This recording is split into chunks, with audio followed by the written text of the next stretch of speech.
Hey friends!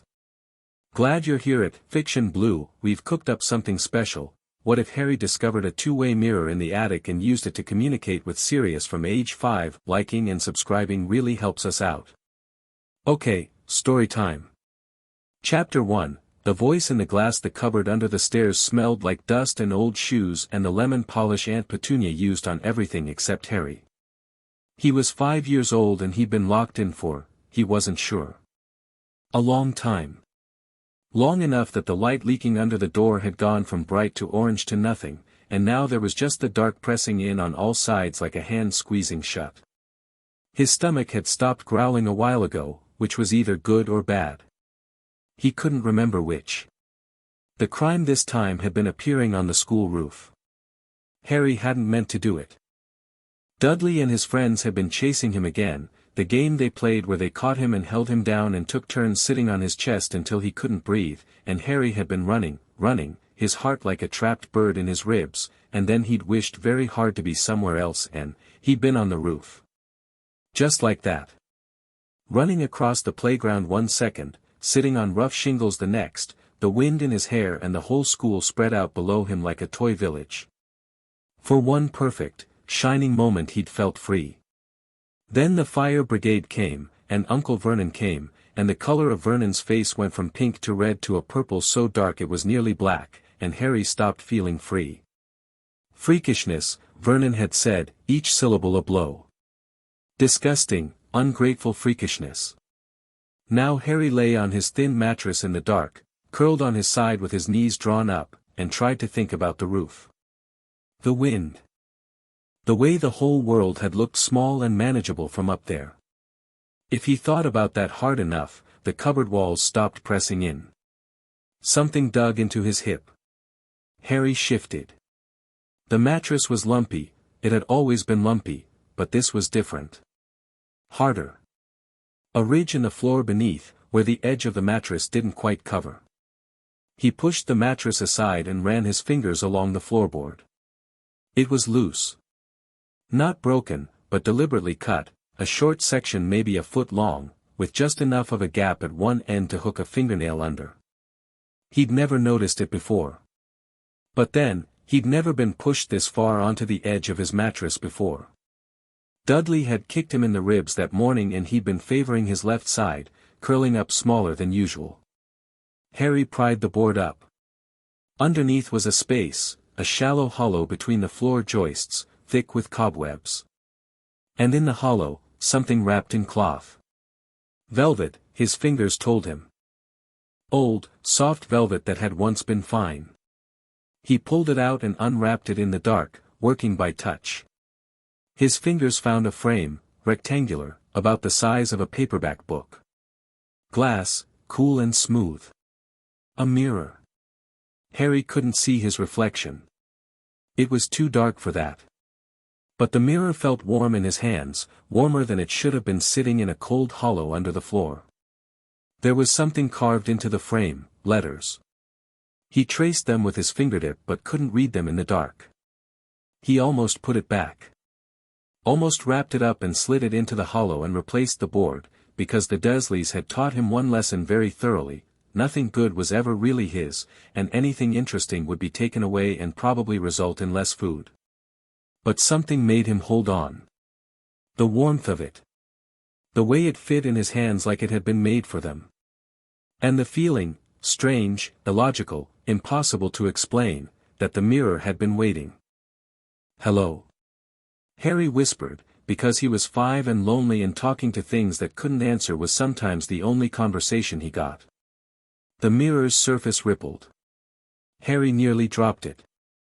The glass moved, shimmered, like the surface of a pond when you tossed a stone in.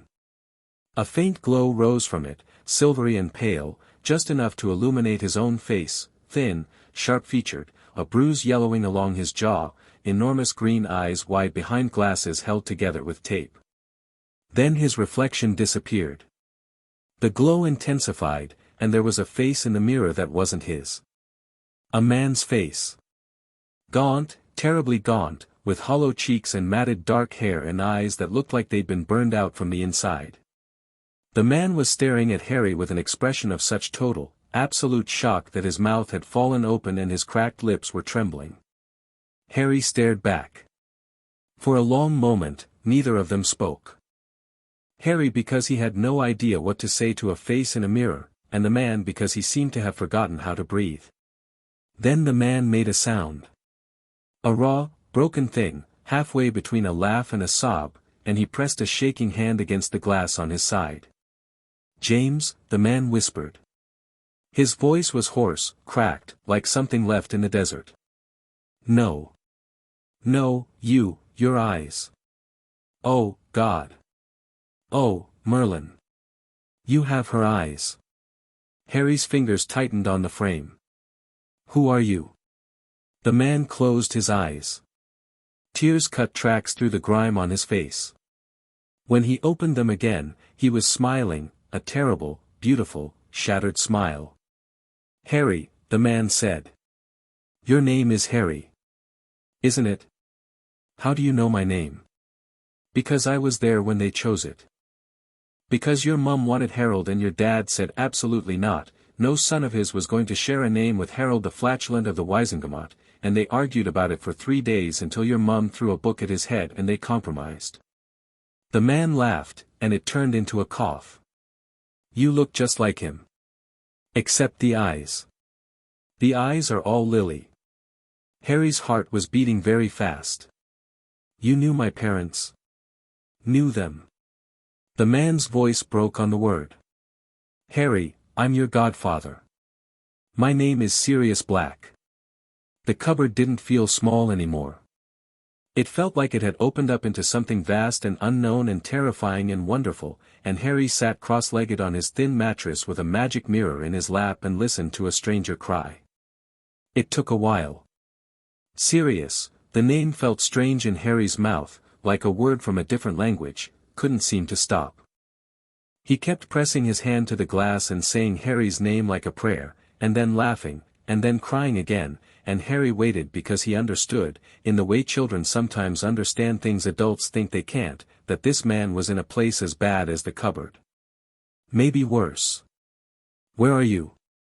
Harry asked, when the crying had quieted to hitching breaths. Sirius wiped his face with the back of his hand. "A place called Azkaban. It's a prison." "What did you do?" "Nothing." The word came out flat and hard. "I did nothing, Harry. I was framed. A man named Peter Pettigrew, he betrayed your parents to the man who killed them. And then he framed me for it, and no one," Sirius stopped. His jaw worked. No one listened. Harry considered this. He was 5, and he'd already learned that adults lied, that people who were supposed to protect you sometimes hurt you instead, and that telling the truth didn't always matter if no one wanted to hear it. "I believe you," Harry said. Sirius made that sound again. The laugh sob. "You don't even know me." "You're crying," Harry said simply. "Bad people don't cry like that." Sirius pressed both hands against the glass. "How, Harry, how did you find the mirror? Where are you?" "You're supposed to be, Dumbledore said he was placing you somewhere safe. With family. I'm at the Dursleys. Number 4, Privet Drive. Aunt Petunia and Uncle Vernon." "Petunia?" Sirius's expression shifted. The grief was still there but something else was rising through it, something sharp and alert. "Lily's sister. The one who, Harry, are they treating you well?" Harry said nothing. "Harry." "It's fine," Harry said, because that was the answer that caused the least trouble. "Harry James Potter." Sirius's voice had changed. The cracks were still there but underneath them was something solid, something that sounded like the voice of a man who'd once been formidable. "I can see a bruise on your face. Tell me the truth. Right now." So Harry told him. He didn't mean to tell all of it. He meant to say it was fine, it wasn't that bad, other kids had it worse. But Sirius asked questions, quiet, specific, careful questions, and Harry found himself answering them, and once he started he couldn't stop. "The cupboard. The locks on the outside of the door. The meals that didn't come when he'd been bad. Dudley's games. Vernon's belt, on 2 occasions that Harry could remember, though there might have been more because some memories were blurry. The rule that he must never, ever ask questions. The word freak, used so often it had started to feel like his actual name. Sirius listened to all of it in silence. His face didn't move. His eyes didn't blink. When Harry finished, the man in the mirror was very, very still. "I'm going to kill them," Sirius said. "You're in prison. I'm going to get out of prison and then I'm going to kill them." "I don't think that would help," Harry said, with the practical logic of a child who'd learned to think 3 steps ahead because the alternative was getting caught. Sirius let out a long breath. "No. No, you're right, it wouldn't. It would feel spectacular, but it wouldn't help." He leaned closer to the mirror. "Harry, listen to me. I need you to understand something, and I need you to remember it every single day until I can get to you. Can you do that?" Harry nodded. "There is nothing wrong with you. You are not a freak. You are a wizard, the son of the 2 bravest people I've ever known, and every strange thing that's ever happened around you, every window that broke or object that moved or, you said you appeared on a roof. Today. That's why I'm locked in. That's called apparition, or close to it. Accidental magic.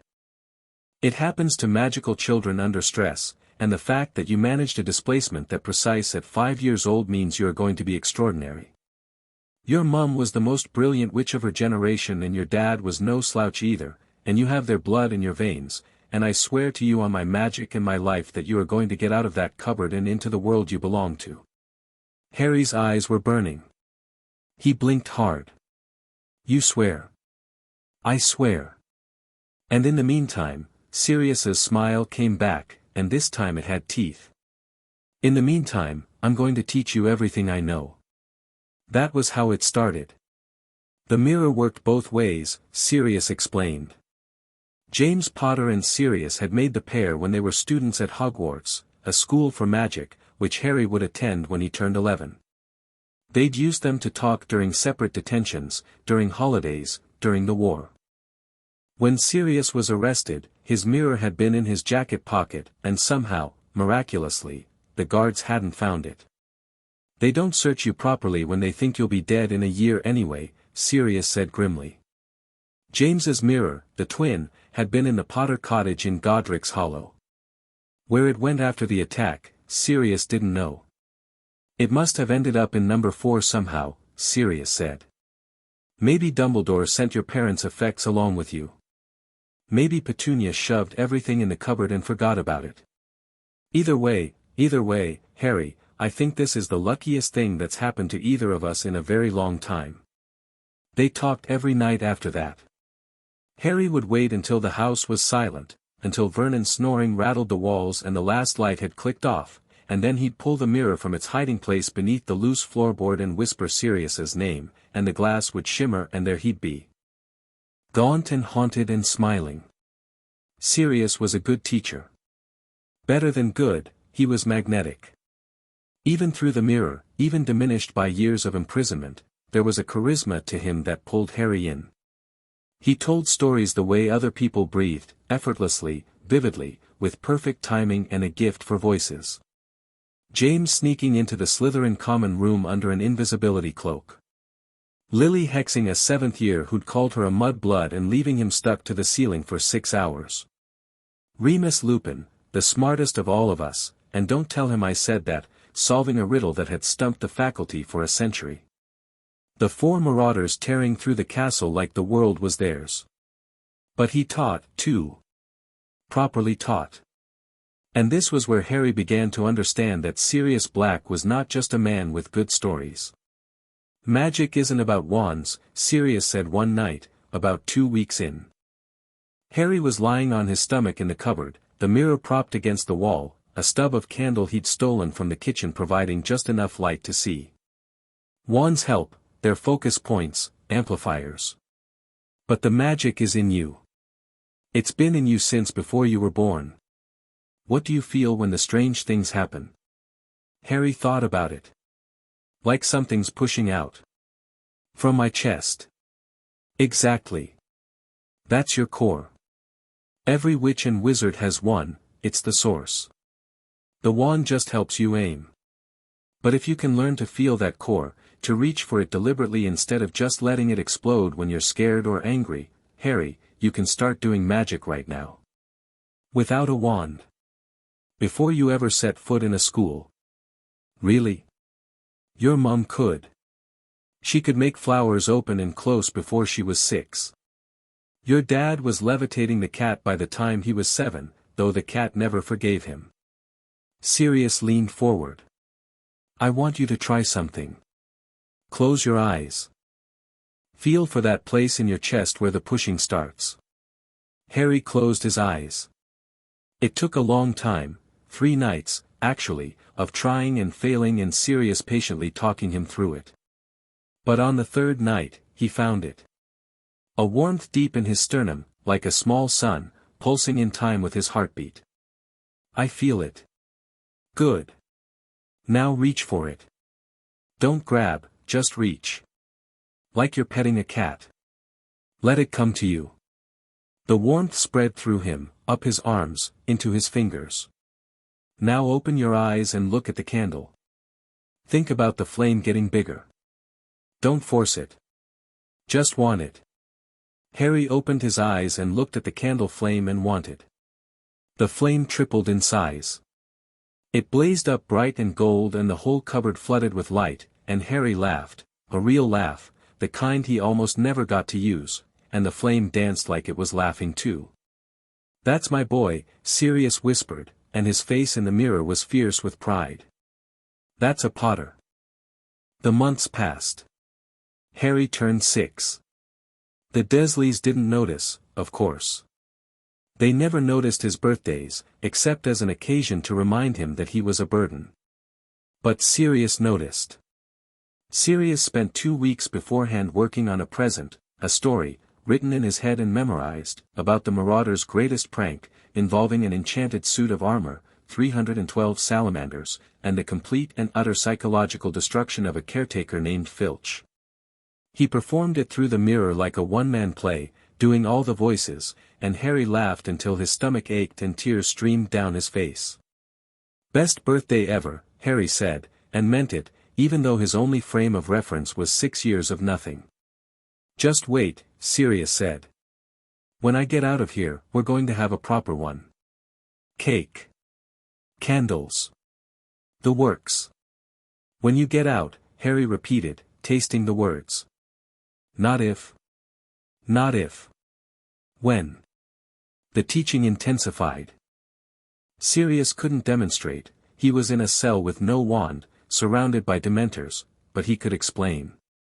And explain he did, with a precision and depth that belied his wild reputation. Magic theory. The difference between charms, transfiguration, and conjuration. The principles of defensive magic. The history of the wizarding world, not the sanitized version in textbooks, but the real history, the politics and prejudices and power plays. You need to understand blood politics, Sirius told him one night, when Harry was 7. Not because they're right, they're rubbish, every word of it, but because you're walking into a world that runs on them, and if you don't understand the game, you can't beat the game. He taught Harry about the sacred 28, the pureblood families who considered themselves magical royalty. The Malfoys, the Blacks, the Lestranges, the Longbottoms. The hierarchy, the alliances, the feuds. You're a Potter. Old family, old money, old name. But your mum was Muggleborn, which means half the pureblood crowd will look down on you and the other half will try to use you. The trick is making them all think you're playing their game when you're actually playing your own. What game am I playing? Whichever one you want, pup. That's the point. Harry absorbed it all. He had an extraordinary memory, Sirius said it reminded him of Lily, and a hunger for knowledge that seemed bottomless. Every night he had questions. Every night Sirius had answers, or admitted when he didn't and told Harry they'd figure it out together. And the wandless magic grew. By 6, Harry could control the candle flame reliably, bigger, smaller, different colors. By 7, he could move small objects without touching them. A marble across the cupboard floor. A pencil lifting from the shelf. Vernon's keys from the hook by the door into his own hand, so he could unlock the cupboard from the inside when they forgot to feed him. That's telekinesis channeled through your magical core, Sirius said. Most adult wizards can't do that without a wand. You're reaching for it raw and making it work. Lily used to do the same thing, drive the professors spare because she'd do things that shouldn't be possible and then just shrug when they asked how. By 8, Harry could do more. He'd learned what Sirius called notice me not intention, not a proper spell, but a deliberate push of will that made people's eyes slide right past him. It wasn't invisibility. It was more like being boring. He used it at school to avoid Dudley's gang. He used it at home to slip food from the kitchen without Petunia catching him. Muggles are more susceptible than magical people, Sirius warned. At Hogwarts, you'll need proper concealment if you want to go unseen. Lucky for you, your dad left you the best concealment device in the world, if Dumbledore hasn't nicked it. What device? An invisibility cloak. A real one, not a charm or a disillusionment, but a true cloak. It was a Potter family heirloom. Your dad used it for every bit of mischief we ever got up to, and I have to believe it survived the attack. It's too important to have been destroyed. We'll find it. Harry was 8 when Sirius taught him occlumency. This is the most important thing I will ever teach you, Sirius said, and his face was grave in a way Harry had rarely seen. More important than any spell, any hex, any piece of magical theory. This will keep you alive. What is it? The art of protecting your mind. There are wizards who can look into your thoughts, Harry. Legilimency, it's called, they can see your memories, your feelings, your secrets. Dumbledore can do it. Voldemort could do it. And where you're going to need walls. The name Voldemort didn't frighten Harry. Sirius had told him the full story when he was 6, gently but completely. The dark wizard who'd terrorized the world. The prophecy that marked Harry as his enemy. The betrayal by Peter Pettigrew. The attack on Godric's Hollow. His parents' deaths. The curse that bounced back. He killed your mum and dad, and I want you to know his name, Sirius had said. Fear of a name increases fear of the thing itself. Dumbledore said that once, and it's the one thing the old man got unequivocally right. So Harry knew the name, and he didn't flinch from it, and when Sirius told him there were people who could read minds, Harry's first thought wasn't fear. It was, no one is ever reading mine. Occlumency was hard. Harder than anything Sirius had taught him. It required meditation, visualization, and an emotional discipline that was brutally difficult for a child still navigating the daily trauma of the Dursleys. The basic principle is compartmentalization, Sirius explained. You build a structure in your mind, a fortress, a maze, a library, whatever works for you, and you sort your thoughts and memories into it. The structure itself becomes the defense.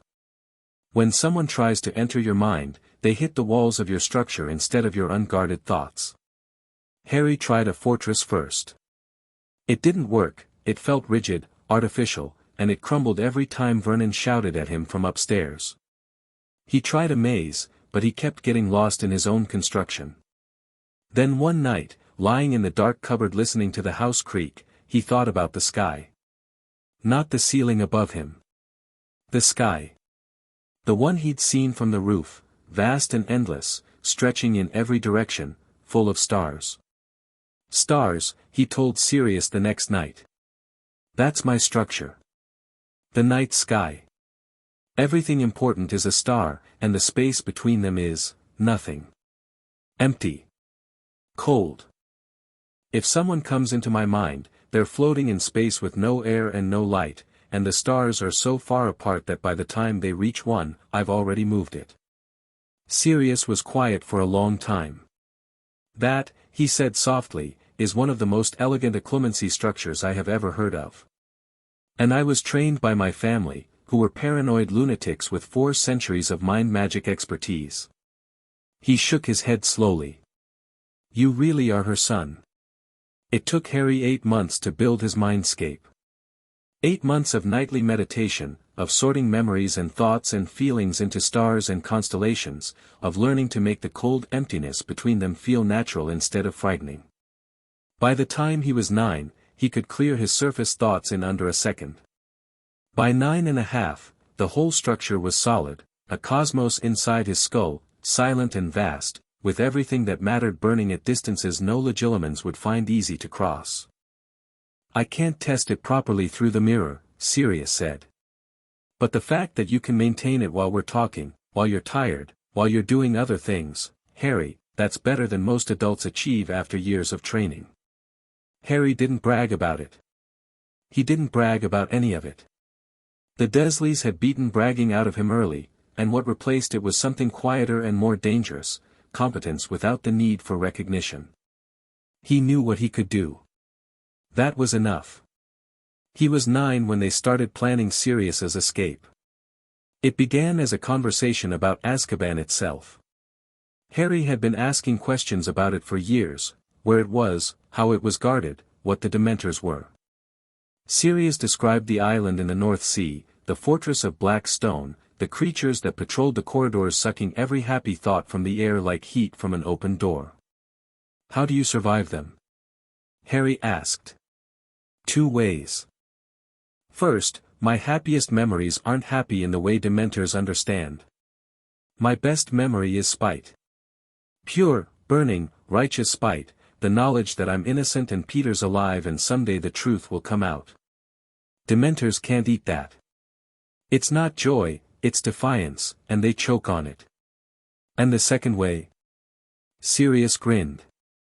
It was the first time Harry had seen his godfather's real grin, not the shattered smile of a broken man, but the sharp, brilliant, reckless grin of the boy who'd been James Potter's best friend and worst influence. I'm an animagus. He explained. The Marauders, all of them, except Remus, who hadn't needed to become one because he already transformed every month, though not by choice, had learned to turn into animals in their 5th year at Hogwarts. James had been a stag. Peter, a rat. And Sirius. A dog. Big, black, shaggy thing. Padfoot, they called me. The grin faded slightly. Dementors sense human emotion. They're drawn to human consciousness. But a dog's mind is different, simpler, harder for them to latch onto. When it gets bad, when I can feel them pulling at me, I transform. The dog doesn't have memories of Azkaban. The dog just knows it's cold and hungry and waiting for its pack. You transform in your cell. Every night. Most nights. That's why I'm still sane, or close to it. The other prisoners, Harry, you can hear them. Screaming. Every night. Some of them have been here longer than me and they're just, gone. Husks. The Dementors ate everything inside them and left the bodies alive. Harry filed this information away in his starfield and began to think. The plan didn't come all at once.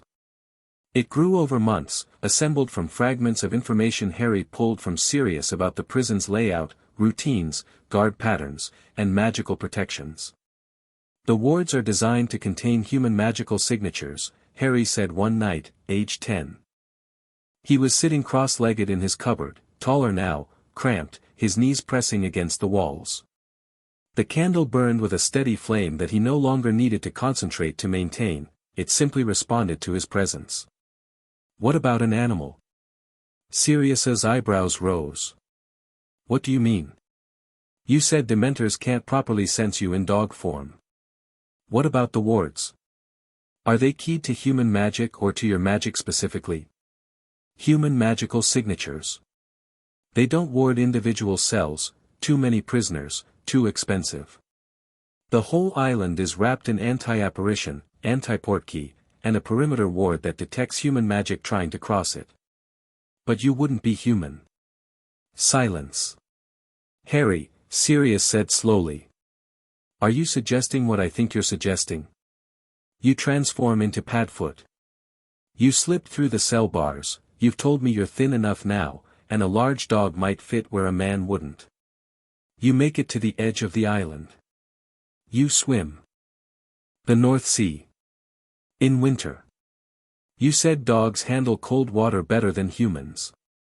And you've been shifting to Padfoot regularly, maintaining your strength, at least in that form. The Dementors patrol the corridors. In a pattern. You've described the pattern to me.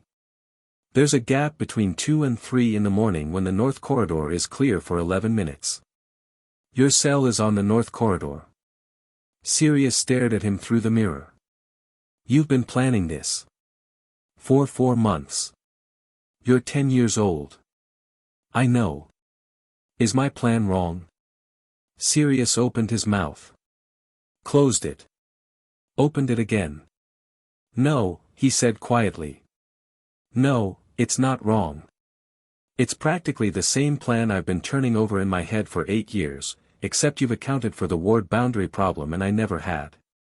The ward boundary is the key. Everything else is physical endurance and timing. You can do this. It's summer. The water will still be freezing, but the days are long and I can use the light to navigate. If I swim south-southwest, I should hit the Scottish coast. Do it on a new moon. Least light for them to spot you, and Dementors rely on sense, not sight, so the darkness doesn't disadvantage you. The next new moon is July 14th. Harry felt his pulse quicken, but his mind stayed clear, his starfield held, steady and cold and bright. That's 3 weeks away. Can you be ready? I've been ready for 9 years, pup. 3 weeks later, on the night of July 14th, Harry sat in his cupboard with the mirror in his hands and watched Sirius Black prepare to escape from the most secure prison in the wizarding world. The image in the mirror was shaky, Sirius's hands were trembling, though whether from cold or adrenaline or both, Harry couldn't tell. The cell was exactly as Harry had imagined it from hundreds of descriptions, tiny, stone-walled, with a narrow barred window that showed a sliver of moonless sky. Remember, Harry said. Dog form before you leave the cell. Don't shift back until you're past the ward line. I know. And when you hit the water, swim at an angle to the current, not against it. You'll go further but you'll use less energy. Harry. Sirius looked into the mirror, and his face was steady now. The trembling had stopped. If this doesn't work, it'll work. If it doesn't. I need you to know, these 5 years, talking to you every night, watching you grow, it's been the best thing in my life. Better than Hogwarts. Better than anything. You saved me, Harry. Not the other way around. Harry's throat was tight. I'll see you on the other side. Now go. Sirius smiled. The real one. The reckless one. Then his face rippled, stretched, transformed, and where a man had been, a great black dog now stood in the prison cell, dark fur barely visible against the dark stone.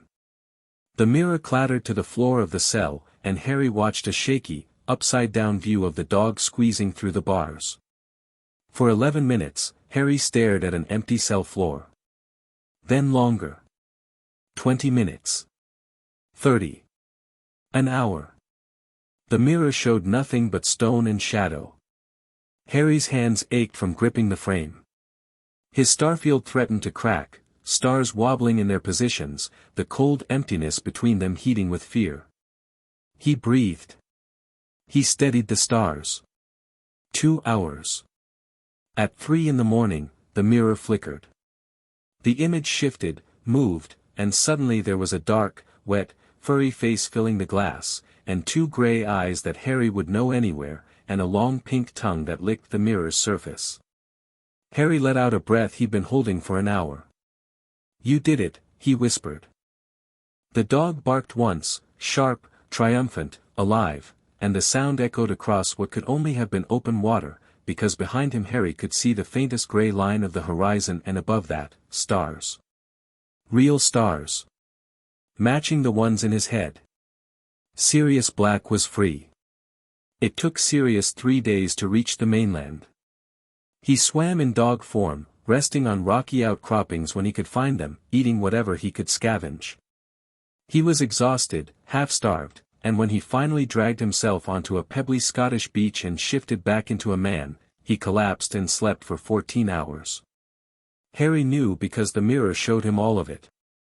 He kept it tucked in his waistband all day, checking when he could, watching Sirius's slow progress south. They talked at night, when Sirius was lucid enough. "I need to get to London," Sirius said on the 4th night. He was in a forest somewhere, huddled in a stolen coat, eating a tin of beans he'd taken from a campsite. He looked terrible, skeletal, filthy, his hair a matted mess. But his eyes were burning. "I need to get supplies. Money. A wand." "The Black family vault," Harry said. "You told me about it. Can you access it?" "Not directly, not without walking into Gringotts, and my face will be all over the papers by now." "But the house. Grim old place. You said there were emergency supplies, gold, potions, spare wands." Sirius paused mid-bite. "I said that 2 years ago. You were telling me about the Black family's contingency plans. Secret compartments in the house. Your great-uncle Alfred's spare wand, hidden behind a portrait on the 2nd floor. My memory of my own family home is less detailed than yours, and I grew up there. I listen."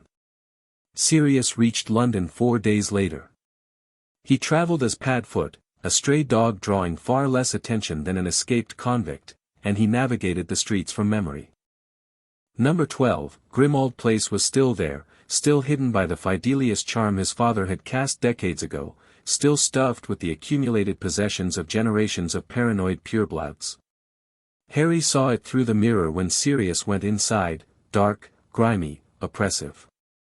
A house elf appeared almost immediately, a wretched creature named Creature who seemed torn between outrage at Sirius's return and obligation to serve. "Lovely to see you too," Sirius muttered, and went looking for the wand.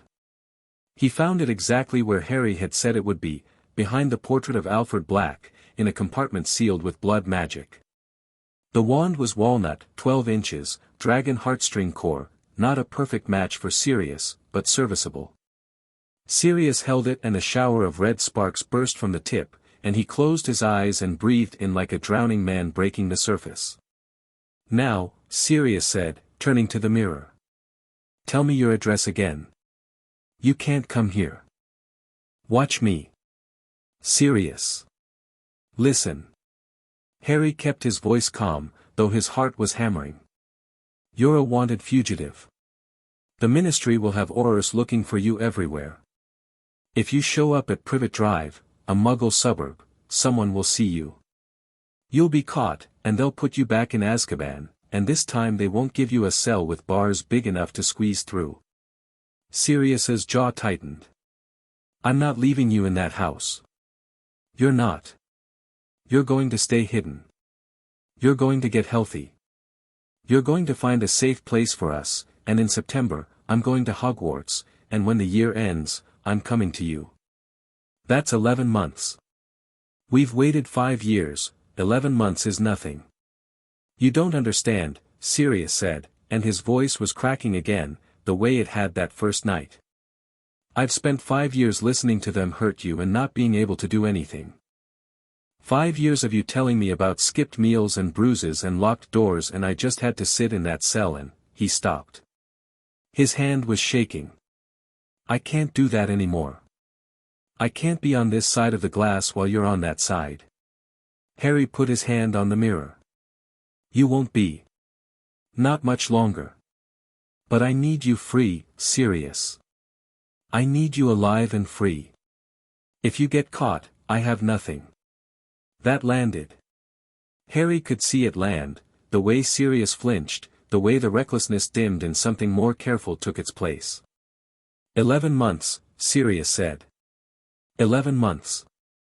And you can use the time. Get healthy. Fix up Grim Old Place. Find Remus Lupin, carefully. Start building something. You've spent 10 years surviving. Start living. Sirius looked at him through the mirror for a long moment. When did you get so wise? I had a good teacher. Merlin help us all, Sirius murmured, but he was smiling. The summer blazed on. Harry turned 11 on July 31st, and this time Sirius's present was real, a package left in a park 3 streets from Privet Drive, shrunk to the size of a marble and hidden under a specific bench. Harry retrieved it during his morning chores, trimming the hedges, a task that took him outside, and opened it in his cupboard that night. Inside was a leather wrist holster, beautifully made, with runes etched into the inside surface. It's for your wand, when you get one, Sirius said through the mirror. The runes are a basic notice me not charm, most people won't see it unless they're specifically looking. Your dad wore one just like it. Called it his insurance policy. It's brilliant. There's something else. Under the false bottom. Harry felt around and found it, a thin, folded photograph. He opened it and went very still.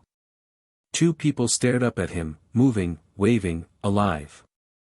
A young man with untidy black hair and glasses, grinning so widely it looked like his face might split. A young woman with dark red hair and brilliant green eyes, laughing as the man pulled her close and kissed her temple. Harry stared at his parents for a long time. That was their wedding, Sirius said quietly. Best man's privilege, I got the first copy of every photo.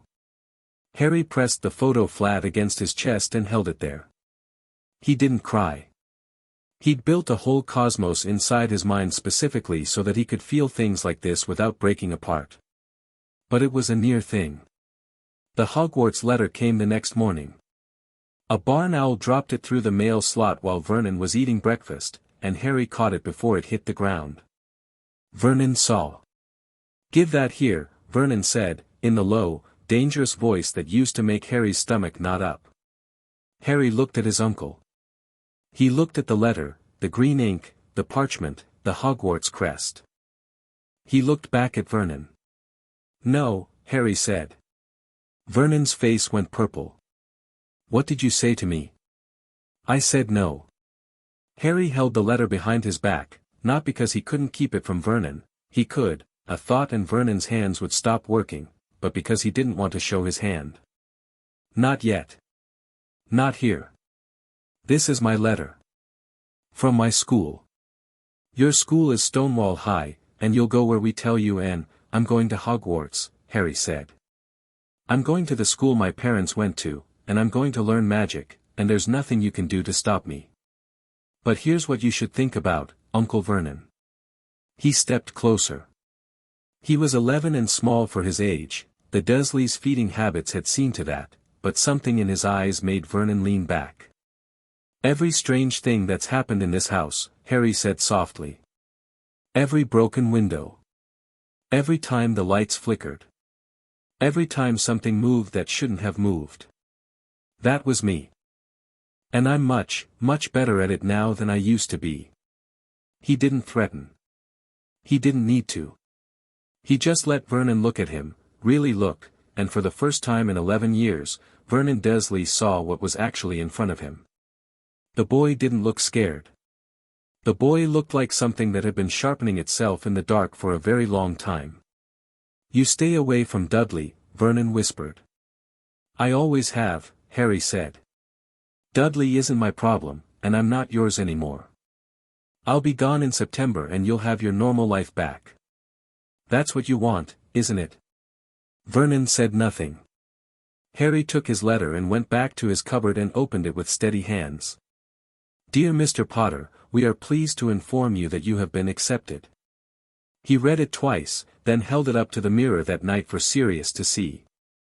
Sirius, who was already looking healthier, regular food and rest and a roof over his head were working miracles, read it with an expression of such raw emotion that Harry had to look away for a moment.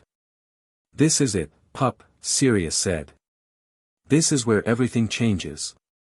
I know. You're ready. You're more ready than any first year who's ever walked through those doors. You know theory that most students don't learn until third year. You have a clemency shields that would make an Auror jealous. You can do wandless magic that half the professors can't manage. And you know the truth, about your parents, about me, about Dumbledore, about all of it. I know. There are going to be people who try to control you. Dumbledore will try to mold you into the weapon he thinks he needs. Snape will try to bully you because of your father. The Ministry will try to own you because of your fame. And somewhere out there, Voldemort is waiting. He's not dead, Harry. He's not gone. I know, Harry said for the third time, and his voice was patient because they'd talked about this, all of it, hundreds of times over thousands of hours. And I'm not afraid of any of them. No, Sirius agreed, and the pride in his voice was almost too much to bear. No, you're not. Harry looked at the letter again. Then at the mirror. Then at the photograph of his parents, which he kept tucked inside his pillowcase. Sirius? Yeah. Thank you. For everything. For every night. For not giving up. Don't thank me. You're the one who found the mirror. You're the one who said hello to a stranger in the glass when any sane child would have dropped it and screamed. Harry smiled. I'd never met a sane person. Didn't know what they'd do. Sirius laughed, a real, full, healthy laugh, and the sound of it filled the cupboard like sunlight. The next morning, Harry wrote his reply to Hogwarts, tied it to the owl that had been waiting patiently on the garden fence, and watched it fly away into a sky full of possibilities. Then he went back inside and started packing. He didn't have much. A few changes of Dudley's oversized clothes. The mirror. The photograph.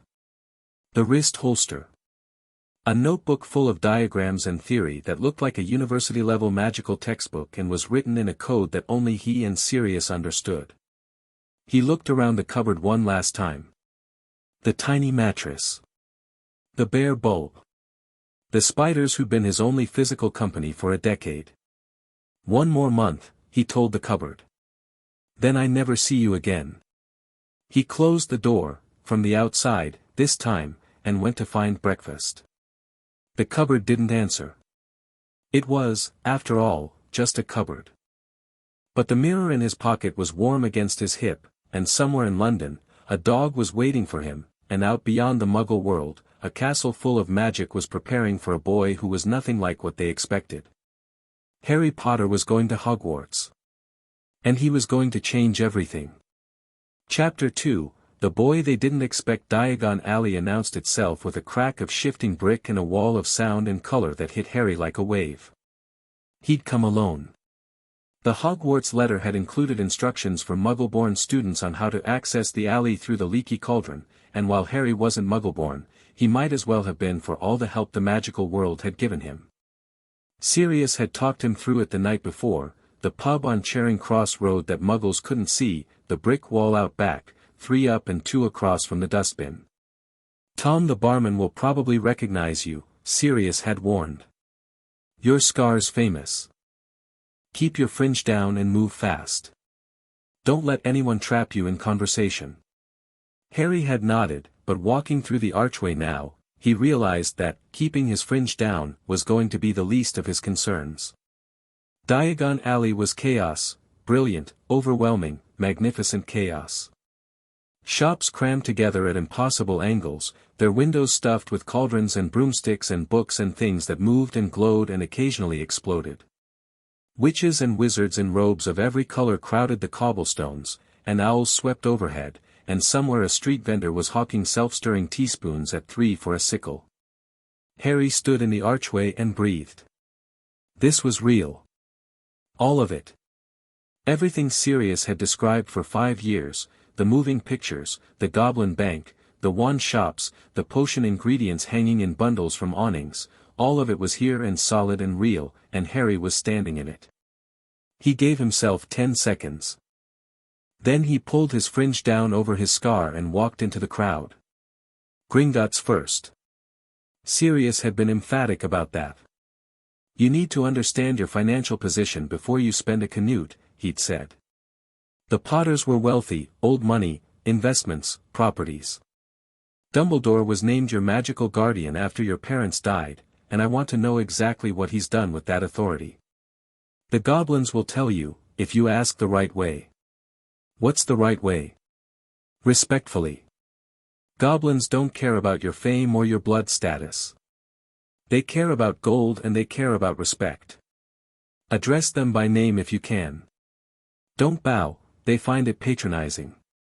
A firm nod is enough. And for Merlin's sake, don't touch anything that isn't yours. The bank was a white marble building at the end of the alley, crooked and imposing. Bronze doors opened into a vast hall where goblins sat on high stools behind a long counter, scratching in ledgers with quills that looked sharp enough to draw blood. The floor was polished stone. The chandeliers were iron and crystal. The whole place smelled faintly of metal and something older, something that made the hair on Harry's arms stand up. He approached the nearest free goblin, a sharp-featured creature with long fingers and dark eyes that assessed him with the warmth of a jeweler appraising a questionable gem. "Good morning," Harry said. "I'd like to access the Potter family vault. My name is Harry Potter." The goblin's eyes flicked to his forehead, then back to his face. "Key? I don't have one. I was never given one. I believe my magical guardian may have it." Something shifted in the goblin's expression. Barely perceptible, a fractional narrowing of the eyes, a slight tilt of the head. "One moment, Mr. Potter." The goblin slid down from his stool. "I believe our account manager for the Potter estate will want to speak with you directly. Please follow me." Harry was led through a door behind the counter, down a corridor lined with torches that burned with pale blue flame, and into an office that managed to be simultaneously opulent and menacing. The desk was black wood. The chair behind it was occupied by a goblin who looked older and considerably less friendly than the one who'd brought Harry in. "Grip Hook," said the first goblin, "Mr. Harry Potter. Requesting vault access without a key." Grip Hook studied Harry for a long moment. "Sit." Harry sat. "You say you have no key?" "Correct. I wasn't aware I had a vault until recently. I was raised by muggles who told me nothing about my heritage. Your magical guardian is Albus Dumbledore. He has held the key to your trust vault since November 1981. My trust vault. Is there more than one?" Another shift. Grip Hook's long fingers steepled. "Mr. Potter, the Potter family holds 3 vaults at Gringotts. The Trust Vault, established for your use until you come of age, the Family Vault, and a smaller vault containing personal effects. The Family Vault is sealed until you reach 17 or are emancipated. The Trust Vault has been active." "Active how?" "Withdrawals have been made." Harry kept his face perfectly still. His starfield burned cold and steady behind his eyes. "By whom?" "By your magical guardian. Albus Dumbledore. Annual withdrawals of 500 galleons, beginning in 1982. The stated purpose was maintenance and care costs for your upbringing. 500 galleons a year. For 10 years. Harry thought about the cupboard. The hand-me-downs. The missed meals. "I see," Harry said. "I'd like a full accounting of all transactions on all Potter vaults since my parents' deaths, please. And I'd like to have my key replaced and the old one deactivated." Grip Hook's mouth did something that might have been a smile. "That can be arranged. There is, however, a matter of identity verification. Without a key, we require a blood confirmation." "That's fine." A small silver knife and a piece of parchment were produced. Harry pricked his finger without hesitation, he'd had worse, and let 3 drops fall onto the parchment. The blood sank in, glowed gold, and writing appeared. Harry James Potter. Born July 31, 1980. Son of James Fremont Potter and Lily Potter née Evans. Heir to the noble and most ancient house of Potter. Grip Hook read it, nodded, and produced a small golden key from a drawer. "Your new trust vault key, Mr. Potter. The previous key held by Albus Dumbledore is now void. I will have the full account history prepared and sent to your designated address. Send it to the Potter family vault. I'll collect it on my next visit." "Very well. Is there anything else?" Harry considered. "The personal effects vault. What's in it?" "I cannot say without opening it. It was sealed by your parents in October 1981, shortly before their deaths. Only a blood heir may access it. Shortly before they died." Harry's chest tightened, but his mind stayed clear. "I'd like to visit both the trust vault and the personal effects vault today." The cart ride down to the vaults was exhilarating, a plunging, rattling descent through the underground caverns that reminded Harry of every roller coaster he'd watched Dudley ride from a distance. The trust vault opened to reveal a small mountain of gold galleons, silver sickles, and bronze nuts that made Harry's eyes widen despite himself. "How much is here?" he asked. "Approximately 12,000 galleons, after the Guardian withdrawals," Griphook said. Harry filled a pouch, a magically expanded one Griphook provided for a small fee, with a generous amount. He'd need supplies, books, and he intended to buy the best of everything. Not out of extravagance, but because he'd spent 10 years wearing Dudley's cast-offs and sleeping on a mattress that smelled like mildew, and he was done. The personal effects vault was deeper. The air was cooler, the torches dimmer. When Griphook pressed Harry's palm to the door, the metal glowed warm and swung open, and Harry stepped inside. The vault was small. A single room, neatly organized. Trunks, boxes, a few pieces of furniture. And on a table near the entrance, arranged as if placed there carefully by someone who knew they might not come back, a collection of items with a folded letter propped against them. Harry picked up the letter.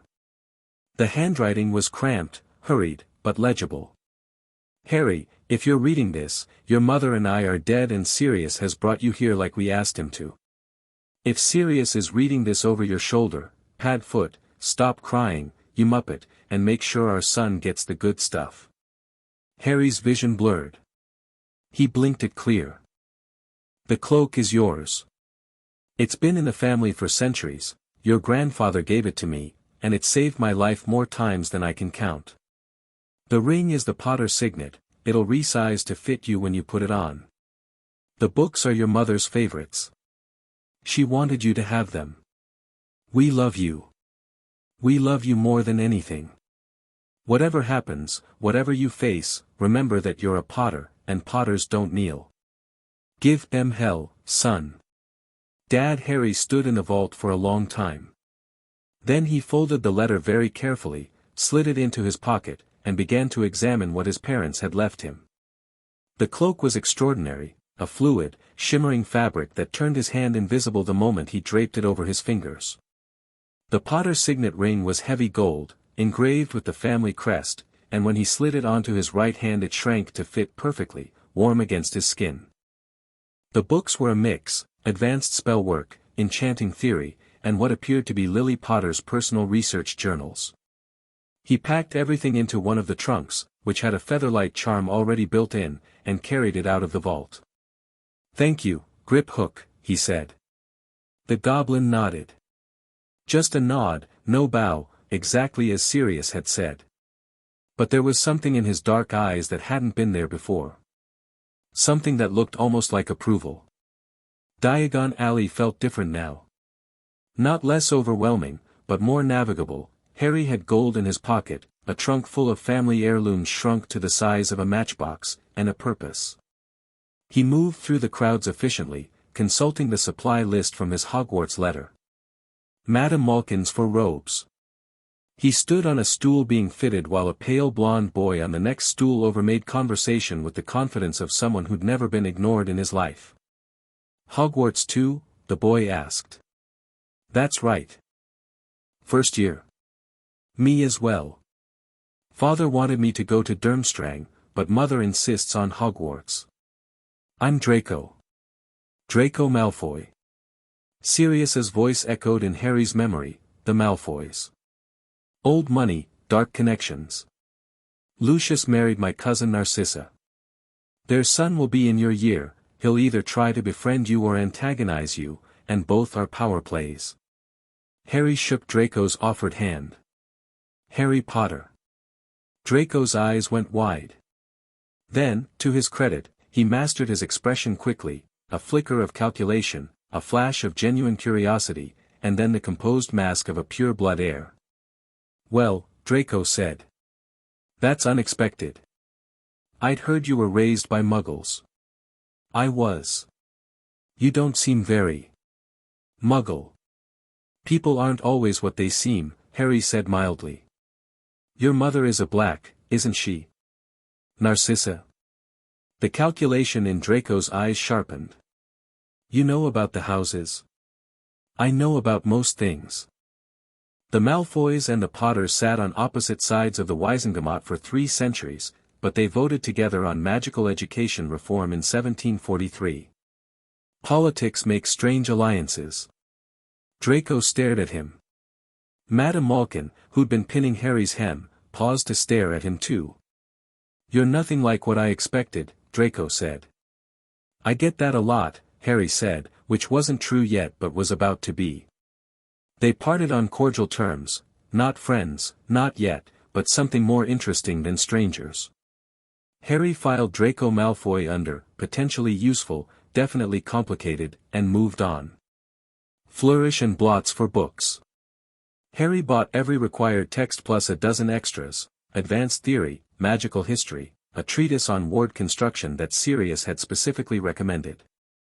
The shopkeeper raised an eyebrow at the stack. Light reading, she asked. Homework, Harry said, and paid. The apothecary for potion supplies. Telescope, cauldron, scales. A trunk, a proper one, with 7 compartments and a built-in security charm that responded to the owner's magical signature. Harry transferred his parents' effects into it along with everything else. And then, with the afternoon sun slanting gold through the alley, he pushed open the door to Ollivander's. The shop was narrow and dusty and packed floor to ceiling with long, thin boxes stacked on shelves that stretched back into shadows. It smelled like old wood and something electric, something that made the air hum against Harry's skin and set his magical core vibrating like a plucked string. Good afternoon, said a soft voice. Harry didn't jump. He'd felt the man's presence the moment he walked in, a magical signature as old and deep as the shop itself, radiating from somewhere in the back shelves. Mr. Ollivander, Harry said. The old man stepped from the shadows. Pale, wide-eyed, with a gaze that seemed to look past Harry's face and into whatever was underneath. I wondered when I'd be seeing you, Mr. Potter. It seems only yesterday your mother was in here buying her first wand. 10 1/4 inches, willow, swishy. Excellent for charm work. He stepped closer. Your father favored mahogany. 11 inches. Pliable. A powerful wand for transfiguration. His silvery eyes found Harry's scar. And I'm sorry to say that I sold the wand that gave you that scar. 13 1/2 inches. You. Very powerful. If I'd known what that wand would go on to do. You couldn't have known, Harry said. The wand doesn't choose the darkness. The wizard does. Ollivander blinked. That's a remarkably mature perspective for an 11-year-old. Which is my wand arm? Let's find out. The tape measure that flew from Ollivander's pocket measured everything, arm length, finger span, the distance between Harry's eyebrows, the circumference of his head. Harry endured it patiently while Ollivander pulled boxes from the shelves and began the process. The first wand, beechwood and dragon heartstring, did nothing. The second, maple and phoenix feather, blew a vase off the counter. The third, fourth, fifth, nothing, a shower of sparks that singed Ollivander's eyebrows. Tricky customer, Ollivander muttered, but he looked delighted. Not to worry, not to worry. The wand chooses the wizard, after all. He paused. His eyes went distant, then focused sharply. I wonder, he said, and disappeared into the back of the shop. When he returned, he was carrying a single box with the careful reverence of a man handling something volatile. Holly and phoenix feather. 11 inches.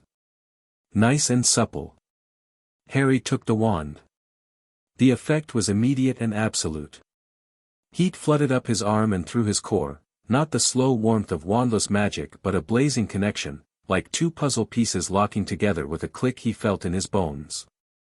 The wand sang in his grip, and red and gold sparks erupted from the tip in a cascade that lit up the entire shop, and for a moment the air itself seemed to hum with recognition. "Oh, bravo," Ollivander whispered. "Yes, yes, yes. Very good. But very curious." "What's curious?" "I remember every wand I've ever sold, Mr. Potter. The phoenix whose tail feather resides in your wand gave another feather, just one other. It is curious that you should be destined for this wand when its brother gave you that scar." Harry turned the wand in his fingers. It felt like an extension of his hand, like a part of him that had been missing and was now returned. Brother wands. What does that mean in practice? Ollivander's eyebrows rose. In practice?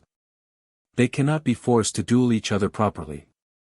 If they meet in combat, something called priori incantatem may occur.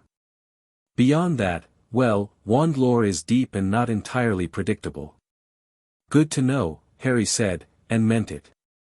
He slid the wand into the holster on his wrist, Sirius's birthday present, which he'd been wearing under his sleeve, and felt it settle there like it was coming home. Ollivander watched the holster appear and disappear under Harry's cuff with an unreadable expression. "You are going to do remarkable things, Mr. Potter. I can feel it." "I intend to," Harry said. He paid 7 galleons and walked out into the sunlight with a wand on his wrist and a future in his hands. That night, back in the cupboard, the last few weeks he'd ever spent there, he'd sworn it, Harry told Sirius everything. The vaults, the withdrawals, the letter from his father, the brother wand. Sirius listened in silence, his face cycling through emotions like weather, fury at the withdrawals, tears at the mention of James's letter, dark satisfaction at the brother wand revelation. 500 galleons a year, Sirius said through his teeth. For 10 years. That's 5,000 galleons, Harry. 5,000 galleons supposedly spent on your care, and you've been living in a cupboard eating table scraps. I know. Where did the money go? I don't know yet. But I'll find out. Dumbledore. Sirius's voice was quiet in a way that was more dangerous than shouting. I spent 10 years telling myself he made a mistake. That he didn't know about the Dursleys, that he placed you there in good faith and the blood wards were necessary and he just didn't check. But 500 galleons a year, Harry. He's been managing your finances. He's had contact with that household. He knew. Maybe, Harry said carefully. Or maybe he's been negligent rather than malicious. There's a difference. Is there? When a child's involved? Harry didn't have an answer for that. He didn't want to hate Dumbledore, hatred was exhausting and it clouded judgment. But he wasn't going to trust him either. I'll figure Dumbledore out when I get there, Harry said. Right now, tell me about the Hogwarts Express. Sirius let it go, though the anger didn't leave his eyes entirely. He talked Harry through the logistics, platform 9 3/4 at King's Cross, the barrier between platforms 9 and 10, the train journey, the lake crossing, the sorting. The sorting hat reads your mind, Sirius said. It looks at your qualities and places you in a house. Gryffindor for the brave, Slytherin for the ambitious, Ravenclaw for the clever, Hufflepuff for the loyal. What should I choose? It's not usually a choice. But the hat can be influenced, it takes your preference into account. Your dad and I were Gryffindors. Your mum too. But Harry, I want you to think about this strategically. You want me in Gryffindor. I want you wherever you'll be most effective. Gryffindor puts you in Dumbledore's house, he's close to Minerva McGonagall, the head. It gives you access to the Gryffindor Common Room, the Gryffindor Network, and it aligns with your public image. The Boy Who Lived in the House of the Brave, it's a narrative people expect and accept. Slytherin would give you different advantages, but it would also paint a target on your back and make everyone suspicious of your motives before you've said a word. Gryffindor, Harry agreed. But not because of the narrative. Because that's where my parents were. That matters to me. Then Gryffindor it is. Now, there are people you need to know about. Students in your year. Sirius had done his homework. Even from Grimmauld Place, even in hiding, he'd been gathering intelligence through old contacts and careful observation. Neville Longbottom. His parents were Aurors, Frank and Alice. They were tortured into insanity by Bellatrix Lestrange after the war. Neville was raised by his grandmother, Augusta, who's a formidable woman but not exactly warm. He'll be shy, probably. Underestimated. But his parents were two of the best fighters I ever knew, and blood tells. Be good to him. Hermione Granger. Muggle-born, by all accounts already the most well-read student in the incoming class. She'll have memorized every textbook before September. Smart people are useful, Harry, but they also need to be valued for more than their utility. If you earn her loyalty genuinely, she'll be the best ally you could ask for. Ron Weasley. The Weasleys are pure blood but not wealthy, and the family's fiercely anti-dark magic. Arthur Weasley works at the Ministry, low level. Ron's the sixth son, he'll be desperate to distinguish himself. He's a potential friend, but be careful about jealousy. He won't know what to do with a Harry Potter who doesn't need rescuing. Harry absorbed it all, filing names and faces and histories into his starfield like new constellations. September 1st dawned grey and cool. Harry left Privet Drive without saying goodbye. He called a taxi, paid for with Muggle money he'd exchanged from a few galleons at Gringotts, and watched the identical houses of Little Whinging shrink and vanish through the rear window with a feeling of such overwhelming liberation that his magic pulsed once, sharply, and the streetlights flickered as the cab passed. King's Cross was crowded, noisy, and thoroughly Muggle. Harry navigated to the barrier between platforms 9 and 10, waited for a gap in the foot traffic, and walked through. The Hogwarts Express was scarlet and magnificent. Steam billowed from its engine, wreathing the platform in white mist through which families appeared and disappeared like figures in a dream. Children in Muggle clothes and wizard robes hauled trunks and owls and cats. Parents called last-minute advice. Somewhere, a toad was escaping and a round-faced boy was frantically chasing it. Harry boarded early, found an empty compartment near the back of the train, stowed his trunk in the overhead rack, and settled by the window. He had the holly wand in its holster, the mirror in his jacket pocket, and his occlumency shields tight and steady. Through the window, he watched families say goodbye and felt, not envy, exactly. Something quieter. An awareness of absence. The compartment door slid open. A tall, red-haired boy with a smudge on his nose peered in. Anyone sitting here? Everywhere else is full. Go ahead, Harry said. The boy wrestled an ancient-looking trunk inside and collapsed on the opposite seat. Thanks. I'm Ron.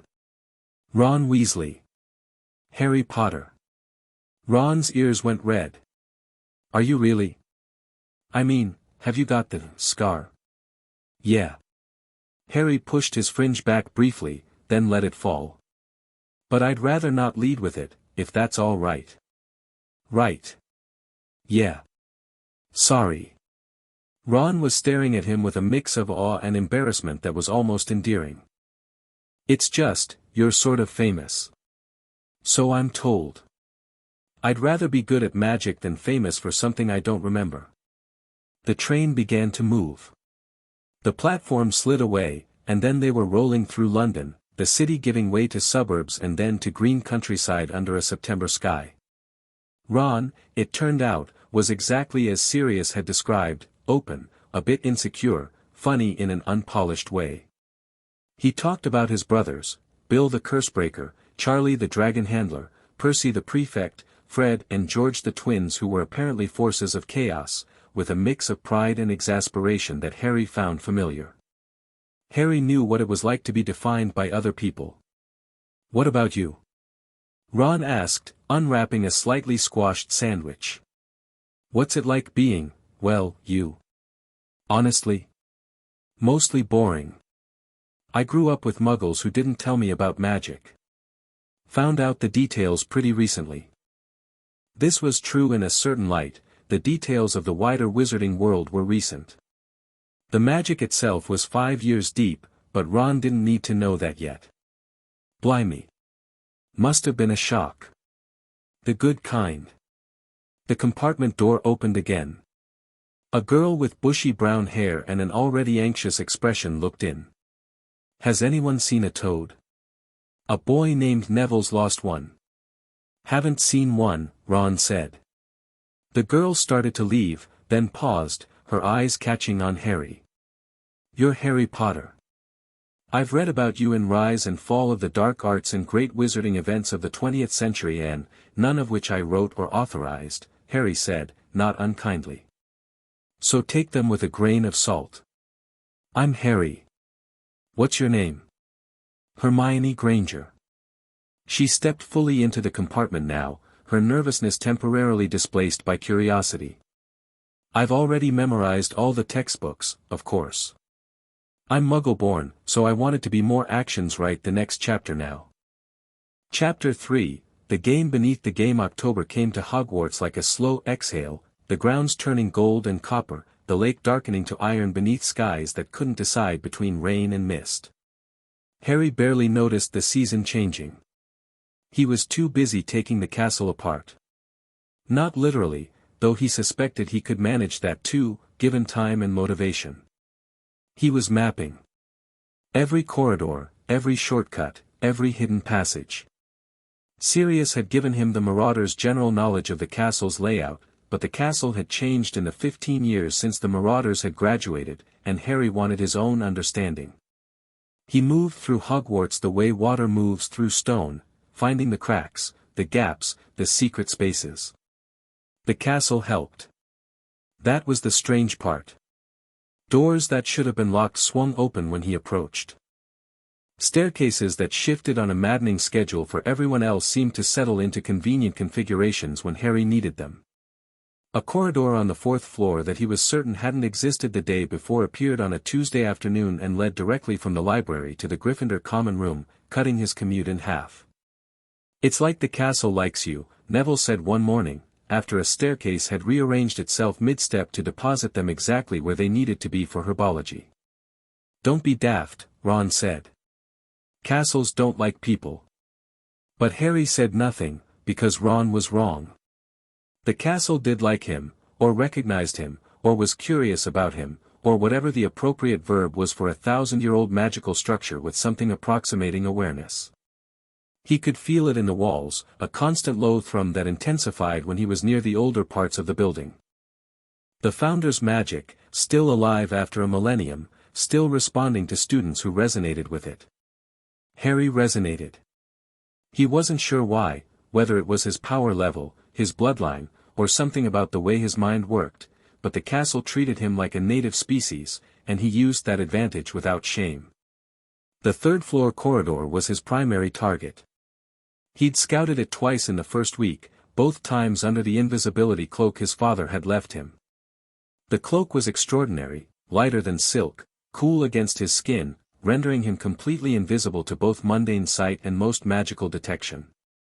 He'd retrieved it from the personal effects vault, and wearing it felt like wearing his father's arms around him, a sensation so bittersweet it almost broke his concentration. Almost. Not quite. Harry didn't break concentration easily. The corridor itself was unremarkable, stone walls, torch brackets, a single locked door at the far end. Behind the door, Harry could hear breathing, something large, something with more than one set of lungs. He pressed his hand to the wood and felt the magic layered into it, a basic locking charm, standard Hogwarts issue, not remotely adequate for whatever was on the other side. "Three-headed dog," Sirius said that night, when Harry described the breathing pattern. Fluffy, probably. Hagrid's always had a thing for dangerous creatures. A Cerberus would be perfect as a first line of defense, terrifying, nearly invulnerable, and controllable if you know the trick. What's the trick? Music. They fall asleep to music. Hagrid would have told whoever set up the protections, it'll be common knowledge among the staff. So the dog is a deterrent, not a real defense. It's the entrance exam. Whatever's really protecting the stone is underneath. Trapdoor. Has to be. The dog guards the trapdoor, and below that, the gauntlet begins. Harry filed it. He wasn't ready to go through, not yet. He needed more information, more preparation. And he needed to understand Quirrell. Professor Quirrell was a masterpiece of misdirection. On the surface, he was pathetic, stuttering, nervous, flinching at loud noises, reeking of garlic. His defense against the dark arts classes were a joke, the material so diluted and poorly delivered that even Neville looked bored. The other students dismissed him as a coward, a laughingstock, the professor most likely to faint if you sneezed too hard. Harry saw through it in the first lesson. It was the eyes. When Quirrell thought no one was watching, his eyes changed. The nervous dart stilled, the pupil contracted, and for just a fraction of a second, something cold and calculating and utterly inhuman looked out from behind the mask. Harry caught it because he was looking for it, and because his occlumency training had made him preternaturally observant of micro-expressions. More telling was the scar. Every time Harry was in Quirrell's presence, his scar prickled, sometimes a dull ache, sometimes a sharp sting, always in proportion to Quirrell's proximity. It was like a Geiger counter for dark magic, and it was screaming. He's got Voldemort on him somewhere, Harry told Sirius. Under the turban, I think. The pain spikes when he turns his back to me, which means the connection point is on the back of his head. Possession, Sirius said grimly. Parasitic attachment. The wraith is too weak to sustain its own body, so it's riding Quirrell like a host. That's dark magic at the deepest level, Harry, it'll be destroying Quirrell from the inside out. I know. I can see it. He's deteriorating, he's thinner than he was in September, and the stutter's getting worse even as the thing inside him gets stronger. The host is failing. Which means he's on a timeline. He needs the stone before Quirrell's body gives out. So we're all on a timeline. Harry didn't rush. Rushing was how you made mistakes, and mistakes against Voldemort, even a weakened, parasitic fragment of Voldemort, were fatal. Instead, he built his understanding piece by piece, observation by observation, moving through the castle like a chess player studying the board before making a single move. His classes provided cover and, occasionally, useful information. Transfiguration with McGonagall had evolved into something that barely resembled the standard first-year curriculum. After the first week, McGonagall had quietly started giving Harry separate assignments, advanced work, 6th and 7th year material, which Harry completed with a consistency that made the professor's eyebrows climb higher with each submission. You've turned a teacup into a tortoise, McGonagall said during one after-class session, examining the small creature that was currently exploring her desk with cautious, bewildered steps. The standard curriculum introduces animal transfiguration in 4th year. You assigned it, Harry pointed out. I assigned it to see what you'd do. I didn't expect a fully functional reptile with independent motor responses and a convincing personality. She watched the tortoise headbutt her inkwell. Mr. Potter, I've been teaching for 35 years. I've had precisely 3 students who could do what you're doing at your age. Your mother was one. Albus Dumbledore was another. Who was the third? McGonagall's expression flattened. Tom Riddle. The name hung in the air. Harry let it. I'm not him, Harry said. No. You're not. But you should understand that exceptional talent attracts exceptional scrutiny. The headmaster has asked me about your progress. And what did you tell him? That you're a gifted student performing well. Nothing more. She met his eyes. I keep my own counsel, Mr. Potter. But I won't lie to the headmaster if he asks me directly. I wouldn't ask you to. Thank you, Professor. He meant it. McGonagall was a straight line in a world of curves, and Harry valued that more than she probably knew. Charms was similar. Flitwick, delighted by Harry's abilities, had started giving him independent study projects that were essentially university-level research. Harry had produced a variant of the levitation charm that could lift and manipulate multiple objects simultaneously, which Flitwick called Inspired, and immediately began testing for academic publication, crediting Harry as co-developer. Herbology was the one class where Harry genuinely had to learn from scratch. Sirius was hopeless with plants. I killed a cactus once, Harry, a cactus. They're literally designed to survive neglect, and the practical, hands-on nature of the subject didn't lend itself to theoretical study. But Harry found he enjoyed it, the rhythm of working with living things, the patience it demanded.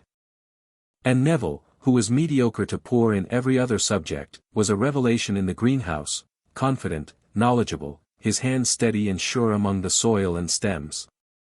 You're really good at this, Harry told him after a lesson in which Neville had successfully repotted a mandrake while everyone else was still trying to figure out which end was up. Neville went pink. It's just plants. Just plants. Neville, half the potions in the world depend on herbological ingredients.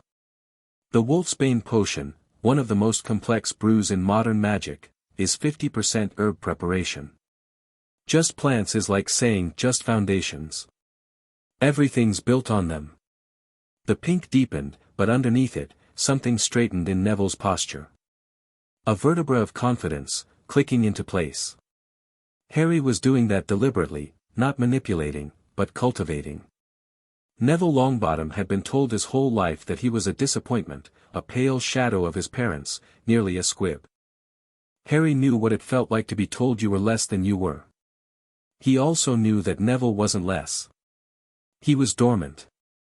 A seed waiting for the right conditions. So Harry provided the conditions. He partnered with Neville in herbology.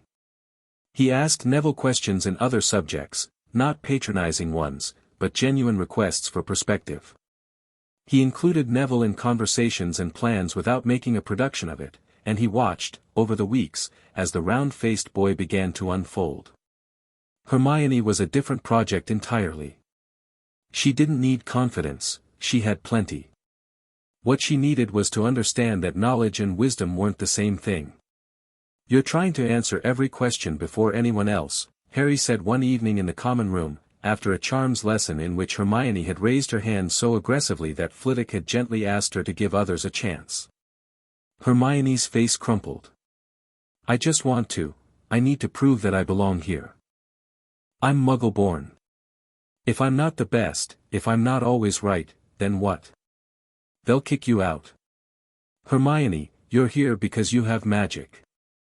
Not because of your grades. Not because of your blood. Because of your magic. That's easy for you to say. You're Harry Potter. I'm Harry Potter who grew up in a cupboard under the stairs being told I was worthless. Trust me, I understand the need to prove you belong. He leaned forward. But you're trying to prove it to people who don't matter. The ones who care about blood purity aren't going to be convinced by perfect marks. And the ones who don't care about blood purity don't need convincing. So who are you performing for? Hermione opened her mouth. Closed it. Opened it again. Myself, she said quietly. I'm performing for myself. Then perform for yourself. But do it because you love learning, not because you're afraid of being sent back. She was quiet for a long time after that. But the next day in charms, she still raised her hand, just not for every question. And when she did raise it, she waited a beat, looked around, and gave someone else a chance to try first. It was a small change. But small changes were how foundations got built. Ron was the simplest and the most complicated of Harry's new friends. Simple because his needs were obvious, he wanted to matter. He wanted to be something other than the sixth Weasley son, something other than a footnote in someone else's story. Complicated because Harry's very existence threatened that desire. Harry was famous, talented, magnetic, everything Ron wanted to be and wasn't. Harry handled it by refusing to play the role Ron expected. "Teach me chess," Harry said one evening in the common room, after watching Ron demolish 3 seventh years in succession. Ron blinked. "You don't know chess." "Muggle chess, a bit. Wizard chess, not at all. And you're clearly brilliant at it." The word "brilliant" hit Ron like a cheering charm. He sat up straighter, his ears going red, and then launched into an explanation of wizard chess strategy that was more articulate and passionate than anything Harry had heard him say about any subject in class. Ron Weasley, it turned out, was a strategic thinker of the first order. He saw patterns on the chessboard that Harry, despite his Starfield and his years of training, couldn't immediately perceive. It was a different kind of intelligence than Hermione's information absorption or Neville's intuitive understanding of living systems. It was spatial, tactical, predictive. Ron could look at a board and see 6 moves ahead, tracing branching probability trees with an ease that was genuinely impressive. "You should think about this in terms of magical combat," Harry said one night, after Ron had beaten him for the 5th time in a row. "Everything you do on this board, controlling space, anticipating your opponent's strategy, sacrificing pieces for position, it applies directly to dueling." Ron stared at him. Nobody's ever said that before. Nobody's been paying attention. Something shifted between them in that moment, a recalibration. Ron stopped seeing Harry as the famous boy who had everything and started seeing him as someone who valued what Ron could do. It wasn't a cure for jealousy, that would take longer, but it was a bridge. Halloween arrived on a tide of pumpkin-scented air and floating candles, and with it came the troll. Harry knew something was wrong before Quirrell burst into the Great Hall screaming about it. He'd felt a disturbance in the castle's magical field during dinner, a wrongness, like a sour note in a symphony. The wards had shifted, accommodating something that shouldn't have been there, and the castle's awareness had contracted in a way that felt like a wince. When Quirrell staggered in, "Troll. In the dungeons. Thought you ought to know." And collapsed in a theatrical faint, Harry didn't panic. He watched. He watched Dumbledore rise and command silence. He watched the prefects begin herding students toward their dormitories. And he watched Quirrell, on the floor, open one eye and glance toward the staff table with an expression that had nothing to do with fear. Distraction, Harry thought. The troll is a distraction. Quirrell let it in to draw attention away from the 3rd floor. "Harry." Ron grabbed his arm. "We need to go." "Hermione," Harry said. "She's not here, she's been in the bathroom since Charms. She doesn't know about the troll." Ron went white. "The bathroom's on the 1st floor. Near the dungeons." Harry was already moving. He slipped through the crowd of panicked students with Ron on his heels, using the notice-me-not push he'd perfected over years to slide past prefects and professors without drawing a glance. The corridors emptied as they moved against the flow, deeper into the castle, toward the 1st floor girls' bathroom. They smelled the troll before they saw it. A reek like an open sewer mixed with wet dog and something rotting. Then they heard it, a low, guttural grunting, punctuated by the sound of splintering wood. "Oh no," Ron breathed. The troll was in the bathroom. 12 feet tall, gray-skinned, small-eyed, swinging a club the size of a small tree. It had already demolished 3 toilet stalls and was working on a 4th, behind which Hermione was pressed against the wall, white-faced, screaming. Harry's wand was in his hand before he'd consciously drawn it. He didn't hesitate. Hesitation got people killed. Sirius had drilled that into him until it was reflex. "Ron. Get Hermione out. I'll handle this." It's a troll. I know what it is. Move." Ron moved. He sprinted along the far wall, skirting the troll's reach, and grabbed Hermione's arm. She was frozen, shock, terror, and Ron physically hauled her toward the door. The troll noticed. It turned, club raised, small eyes fixing on the two running figures. Harry hit it with a stunning spell so powerful that the red bolt of light left afterimages in the air. It struck the troll dead center in the chest and didn't work. Trolls were magic resistant. The spell splashed off its hide like water off stone. Right. Plan B. Harry reached for his core, not through the wand this time but around it, pulling raw magical force and channeling it through intent alone. The troll's club, already swinging toward Ron and Hermione, stopped in midair. Just stopped, as if the air itself had solidified around it. The troll grunted, confused, and pulled. The club didn't move. Harry held it with one hand extended, fingers splayed, pouring power into the telekinetic grip. The strain was enormous. The troll was strong, brutishly, impossibly strong, but Harry's core burned like a forge and the club stayed frozen. With his other hand, he raised his wand. Wingardium Leviosa. The spell was first year. Basic. Harmless. But Harry had been practicing it since September, and what he'd learned was that the power of a spell was determined not by the incantation but by the intent and the magical force behind it. He poured everything he had into the charm, and the troll, all 12 feet and 1 ton of it, left the ground. It rose slowly, stupidly, its tiny brain unable to process what was happening. Its legs kicked. Its free hand swiped at nothing. It grunted and bellowed and the sound echoed off the bathroom tiles like a foghorn in a cathedral. Harry lifted it to the ceiling. Then he released the spell. The troll fell 12 feet onto solid stone, headfirst, with a crash that shook the entire floor. Sinks shattered. Pipes burst. A geyser of water erupted from the wall, and when the spray cleared, the troll was on the ground, motionless, a lump the size of a football rising on its skull. Silence. Then Ron said, in a voice that was barely a whisper, "Bloody hell."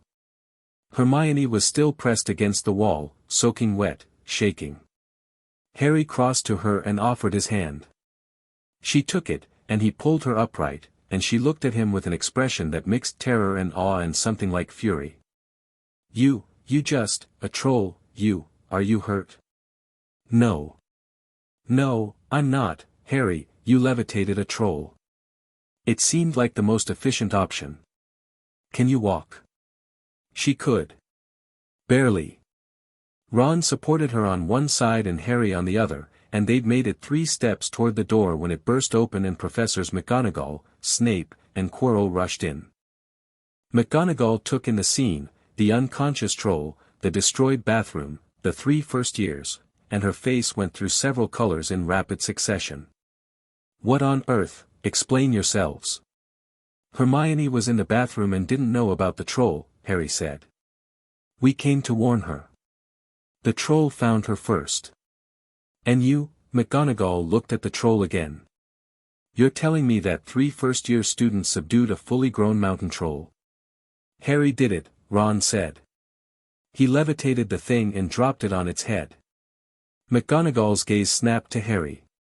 Behind her, Snape was staring at him with an expression that was equal parts suspicion and something that might have been grudging, unwilling respect.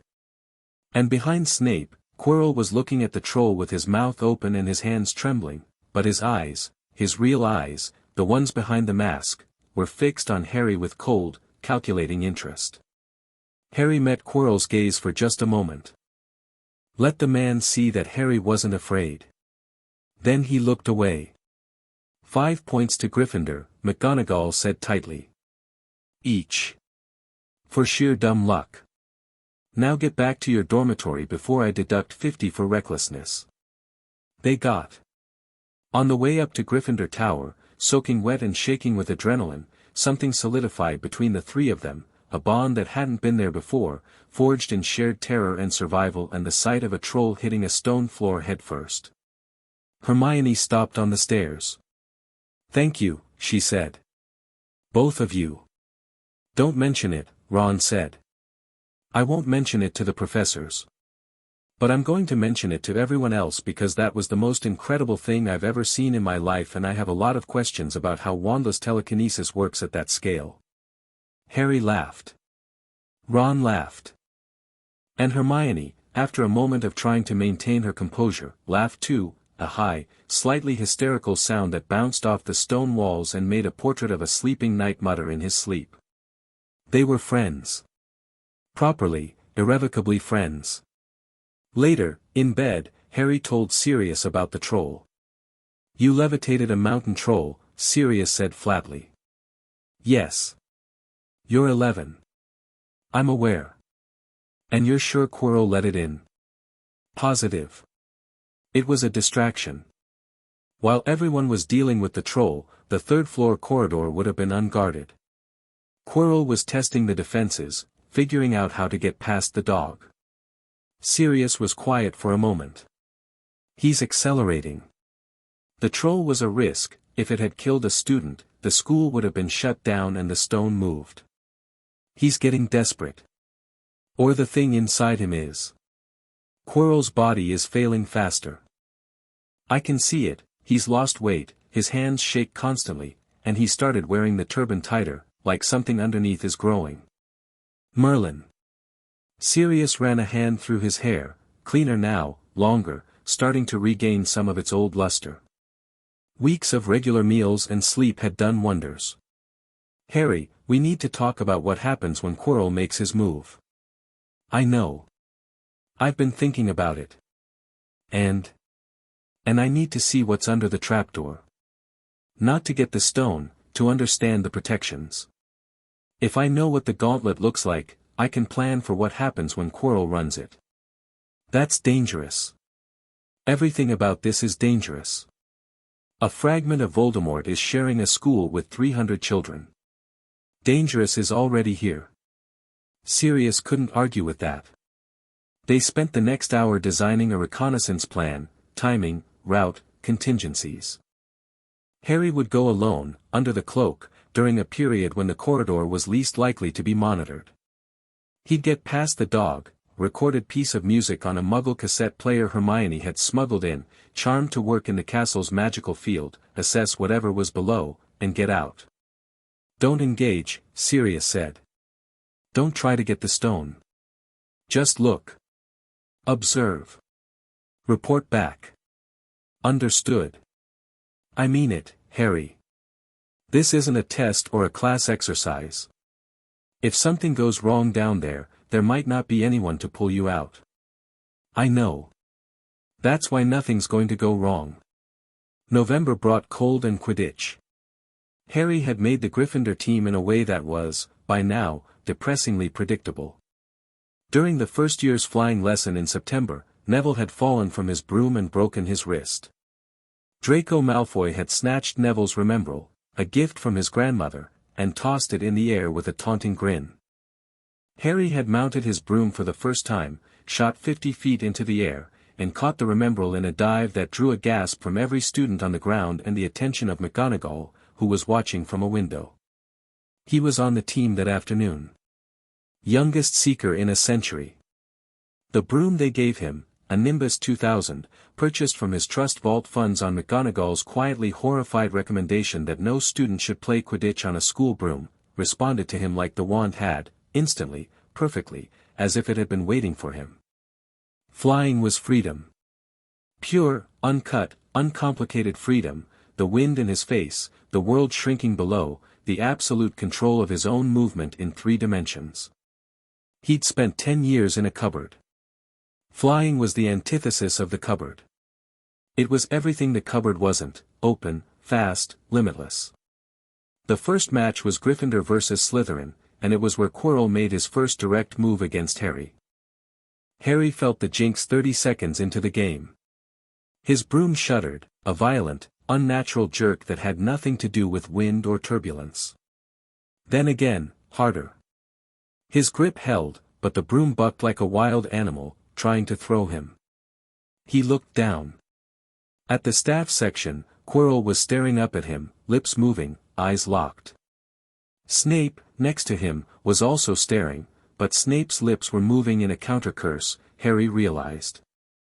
Snape was trying to stop it. Interesting. Snape protecting Harry Potter. The irony was almost painful. Harry could have fought the Jinx. He had the power, the training, a focused burst of will through his core might have shattered the connection. But that would reveal too much. Instead, he did something simpler. He let go of the broom. The crowd screamed. Harry dropped, 10 feet, 20, the wind roaring past him, the ground rushing up. Then he reached for his core, pushed, and his descent slowed, stopped. He hung in the air for a single, impossible second, no broom, no spell, just raw magical levitation, and then he grabbed the broom's handle as it swooped past and swung back on in one fluid motion. The Jinx broke. Quirrell's concentration shattered. Harry had moved too fast, done something too unexpected. The broom steadied. Harry dove. He'd spotted the snitch during the fall, a glint of gold near the Slytherin goalposts. His hand closed around it 45 seconds after the Jinx had started, and the game was over. Gryffindor erupted. The stands shook with cheering. Wood, the Gryffindor captain, looked like he was going to cry. In the staff section, Quirrell's face was blank. Snape's face was not. He jinxed your broom and you caught the snitch, Sirius said that night. He sounded like he was trying to be stern and failing. You, Harry, you jumped off a broom at 100 feet. And caught it again. You levitated. In front of the entire school. For about 1 second. Most people will think it was a trick of the light, or adrenaline, or just a really good grab. Nobody expects an 11-year-old to fly without a broom. Their brains will rationalize it. Dumbledore's brain won't. No. But Dumbledore already knows I'm not what he expected. This just gives him more to think about. You're playing a dangerous game. I'm playing the only game available. Harry paused.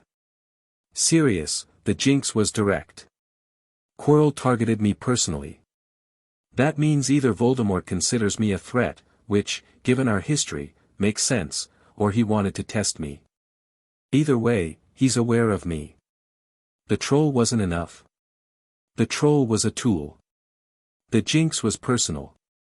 He looked me in the eyes, Sirius. Not Quirrell, the thing behind Quirrell. I could feel it. And my scar, Harry touched it, lightly. It burned. Really burned. Like it was trying to open. Silence.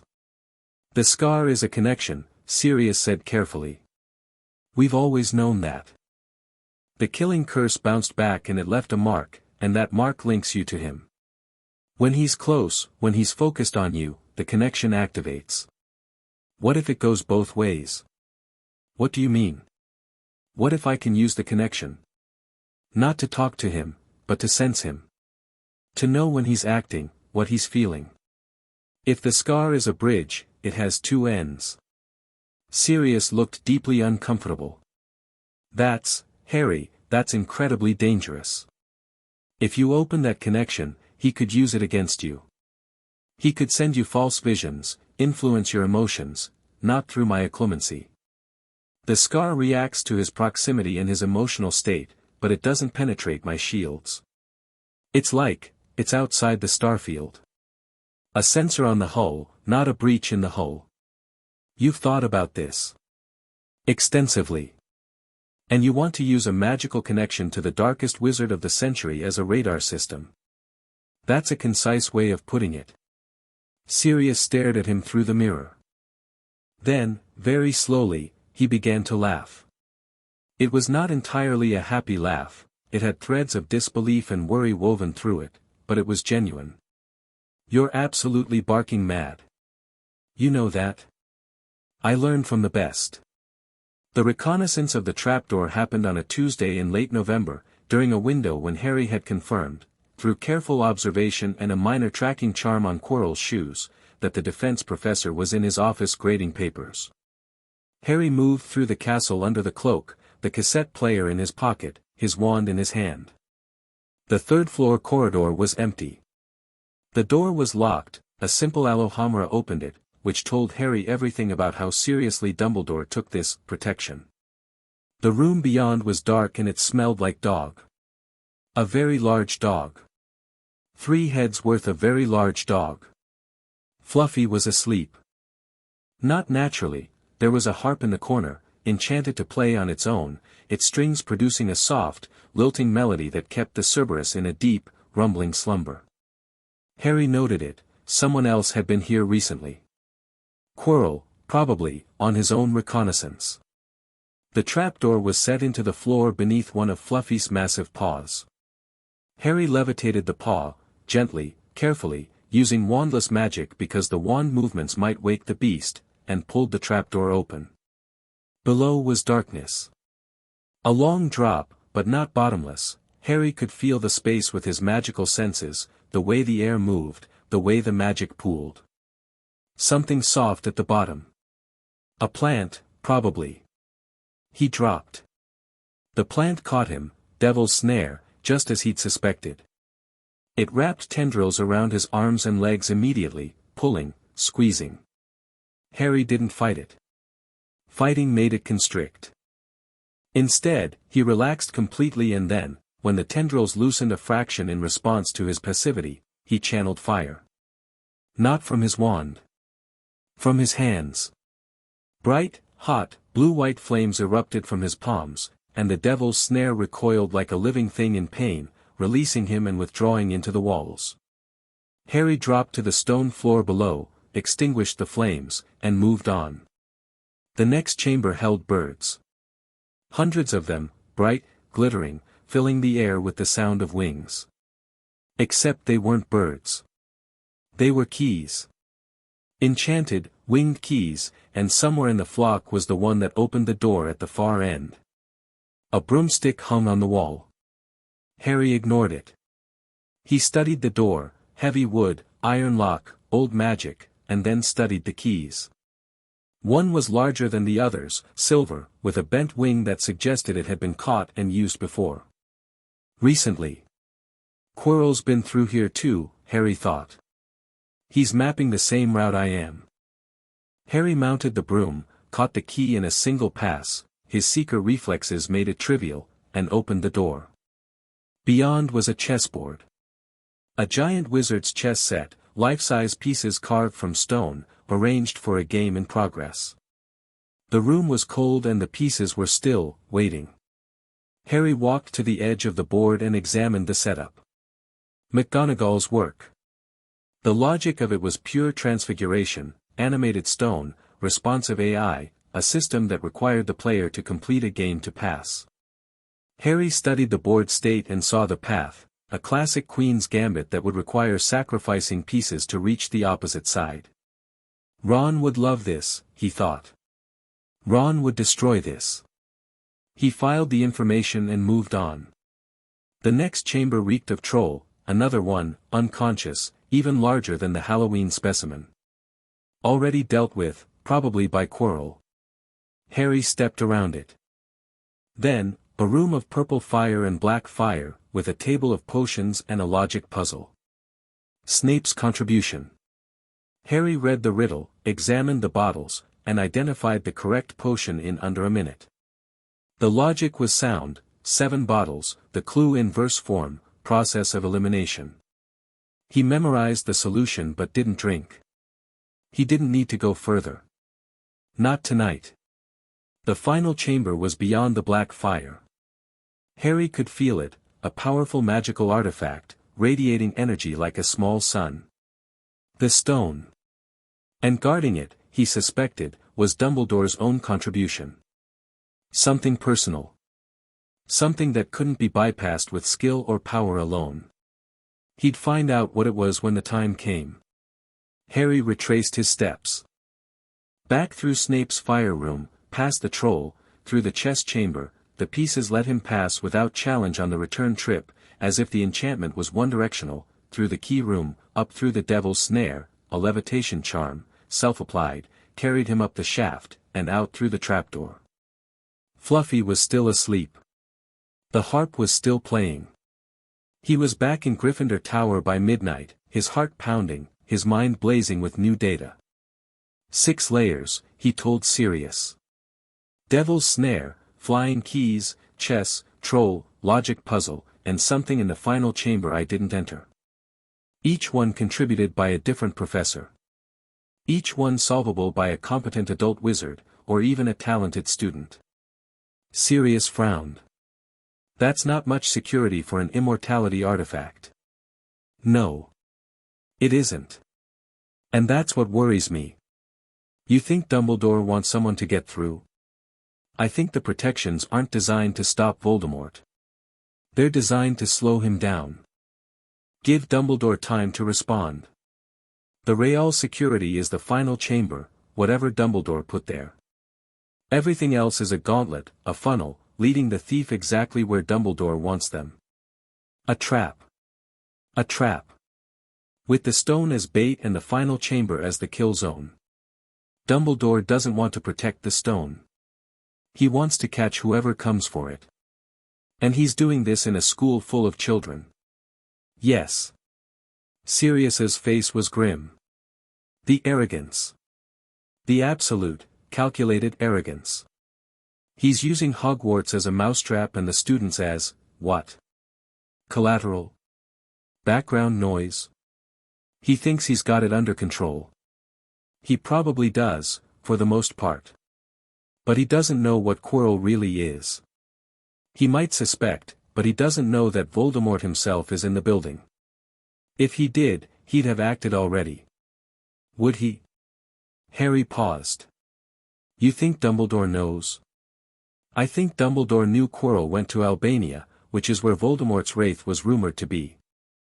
I think Dumbledore hired Quirrell anyway, brought the stone to Hogwarts anyway, and put you in the same building as both.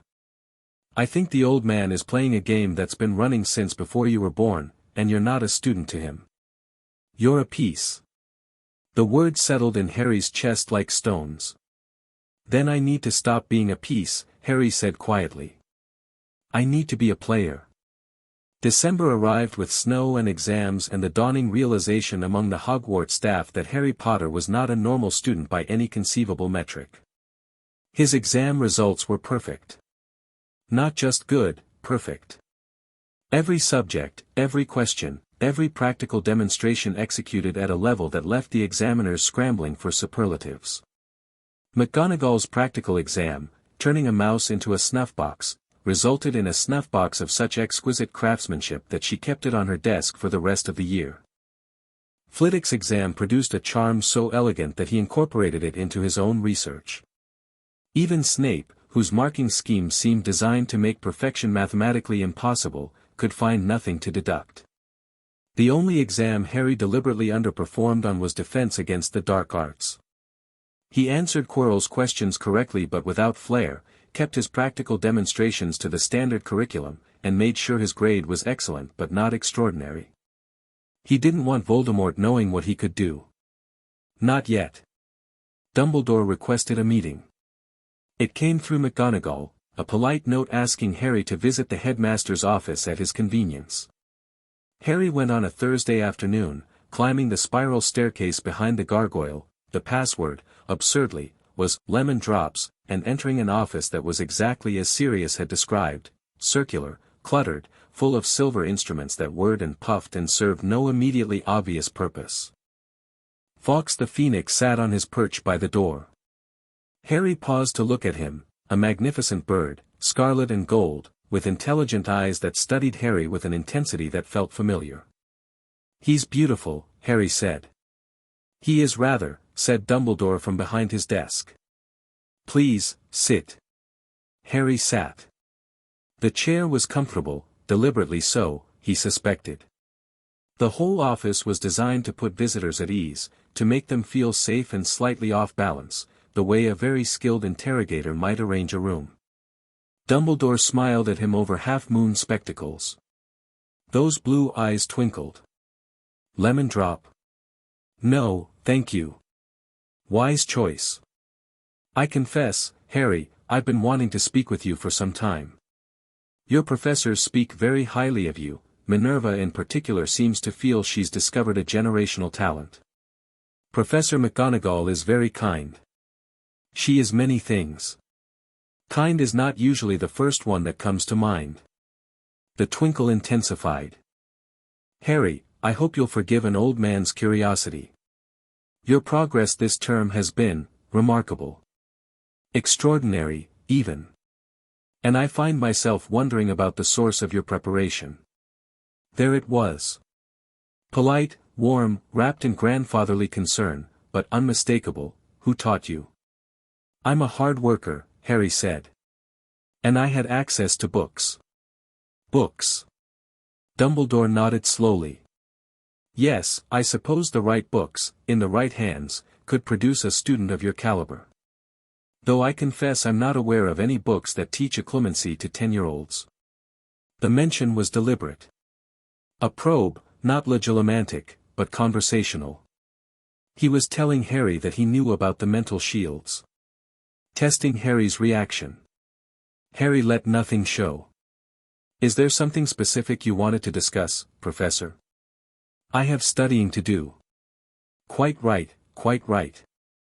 I merely wanted to welcome you personally and assure you that my door is always open. Hogwarts is your home now, Harry. I want you to feel safe here. I appreciate that. And I want you to know that if there's ever anything troubling you, anything at all, you can come to me. Thank you, Professor. A pause. Dumbledore's gaze held, and for a moment the twinkle dimmed and something else showed through, something old and sharp and calculating, like a glimpse of deep water through a sunlit surface. Your parents were very dear to me, Dumbledore said softly. I made certain promises to them, Harry. About your safety. About your future. I intend to keep those promises. Harry looked at the most powerful wizard in Britain and felt, beneath his starfield, a complex brew of emotions, anger, the cupboard, the years, the 5,000 stolen galleons, understanding, the man believed he was doing right, and a cold, clear determination. My parents wanted me to be safe and happy, Harry said. I'd like to think they'd be pleased with how things are going. It was an answer that answered nothing, and Dumbledore knew it. The twinkle returned, but there was a tightness around his eyes that hadn't been there before. I'm sure they would be, he said. Run along, then. And Harry, Happy Christmas. Happy Christmas, Professor. Harry left. In the stairwell, out of sight, he leaned against the wall and breathed. The meeting had been a fencing match, polite, restrained, each thrust answered with a parry. Dumbledore had learned nothing, and he knew he'd learned nothing, and that knowledge would eat at him. Good. Let it. Christmas morning in Gryffindor Tower was warm and bright and so painfully normal that Harry had to sit with it for a moment before he could move. Presents. At the foot of his bed. Real presents, wrapped in paper, with his name on them. Ron had stayed for the holidays, his parents were visiting his brother Charlie in Romania, and was already tearing into a pile of gifts with the enthusiasm of a puppy with a new toy. Neville had gone home to his grandmother, and Hermione to her parents, but both had sent packages. Hermione's gift was a book, Theories of Transubstantial Transfiguration, with a note that said, I saw you looking at this in flourish and blots. Don't pretend you weren't. Happy Christmas, Hermione. Harry smiled. Neville's was a small potted plant, a Flutterby bush seedling, with care instructions in Neville's careful handwriting. It blooms in response to the owner's emotions. Gran says they're sentimental nonsense. I think they're brilliant. Ron's was a hand-knitted jumper, not from Ron but from his mother, Molly Weasley, who had apparently decided that Harry was now part of the family regardless of whether he'd been consulted. It was emerald green, with a large H on the front, and it was the warmest thing Harry had ever worn. He pulled it on over his pajamas and sat there for a moment, surrounded by wrapping paper and gifts from people who cared about him, and the feeling was so vast and so unfamiliar that his starfield trembled. Then he noticed the last package. Slim, light, wrapped in silvery paper with no card. He opened it and the invisibility cloak spilled into his lap, his own cloak, the one he'd already retrieved from his parents' vault. Except this wasn't his. There were two cloaks. No. Wait. He examined it more carefully. This was different, lighter, with a different weave. A note fell from the folds. Your father left this in my possession before he died. It is time it was returned to you. Use it well. No signature. But Harry recognized the handwriting from the Hogwarts letter and a decade of educational correspondence. Dumbledore. Harry held the cloak up. It was identical to the one in his trunk, to the eye, at least. But when he ran his magic over it, he felt the difference immediately. His cloak, the one from the vault, was a high-quality invisibility cloak. This one was something else entirely. The magic in it was deep, deeper than anything Harry had ever felt, deeper than the castle walls, deeper than Dumbledore's own considerable power. It was old in a way that transcended age. It felt like it had always existed. Sirius, Harry said into the mirror that night, while Ron snored in the next bed. Dumbledore sent me an invisibility cloak. The cloak. James's cloak. He had it. He had it. He kept it for 10 years and sent it to me for Christmas without a signature. But Sirius, I already have a cloak.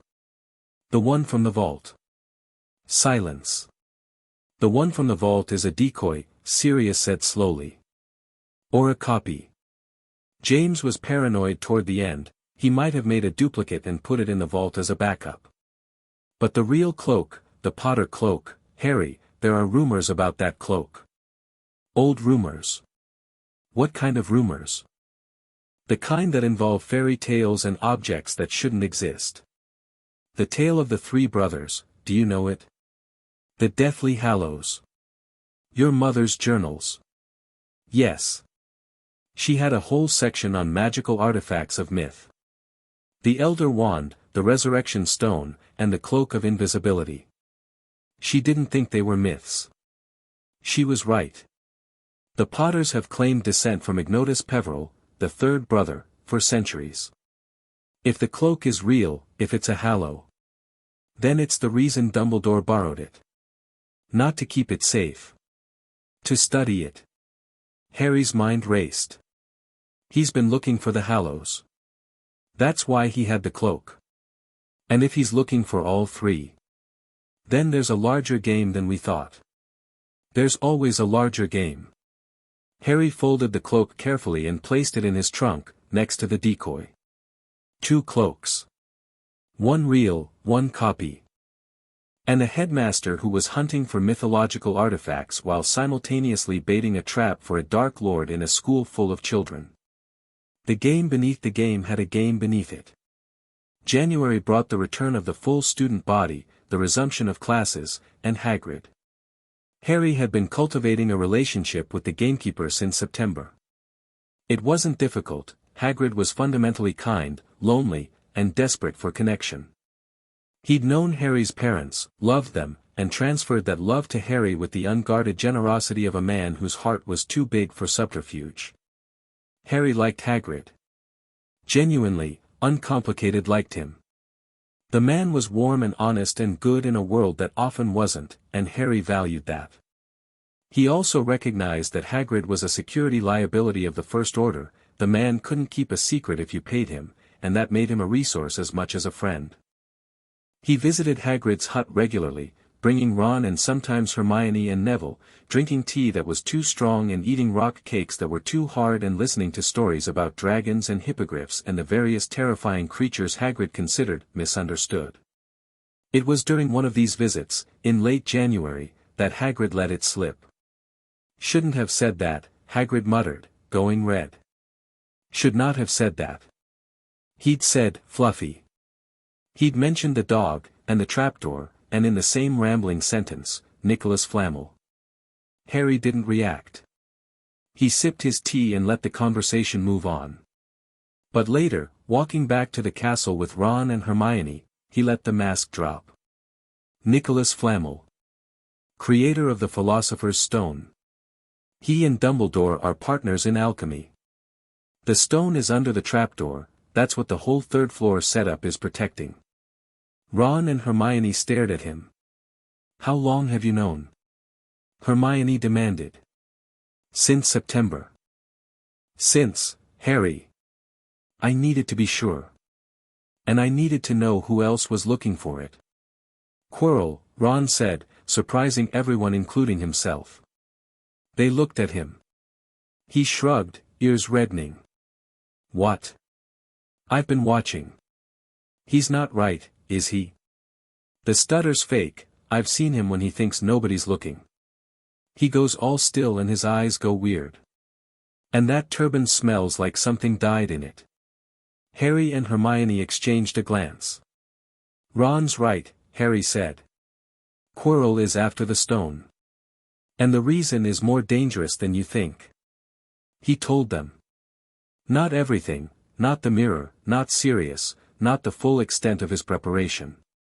But he told them about Voldemort. The Wraith. The possession. The Scar's reactions. When he finished, the corridor was very quiet. You know who, Ron whispered. In the castle. Right now. A fragment of him. Weak, desperate, parasitic. But yes. And Dumbledore knows? Dumbledore suspects. Maybe knows. The protections around the stone are a trap, he's waiting for whoever comes for it. But he's using us as bait, Hermione said, and her voice was hard in a way Harry hadn't heard before. All of us. Every student. He put a target in the castle and he's waiting for the hunter, and we're just in the way. Yes. That's monstrous. It's Dumbledore. He plays the long game, and the long game has costs. He just doesn't think those costs should stop him. Hermione's jaw set. What are we going to do? We're going to be ready. When Quirrell makes his move, and he will, probably before the end of term, we're going to be there. Not as bait. As players. Players, Ron repeated. He looked pale but steady. Something in his eyes had ignited, the same thing Harry saw when Ron sat down at a chessboard. All right. Tell us the board. Harry told them. The protections, the gauntlet, each chamber and its challenge. Ron listened with the focused intensity of a general receiving intelligence reports. Hermione pulled a notebook from her bag and started writing. The chess room, Ron said.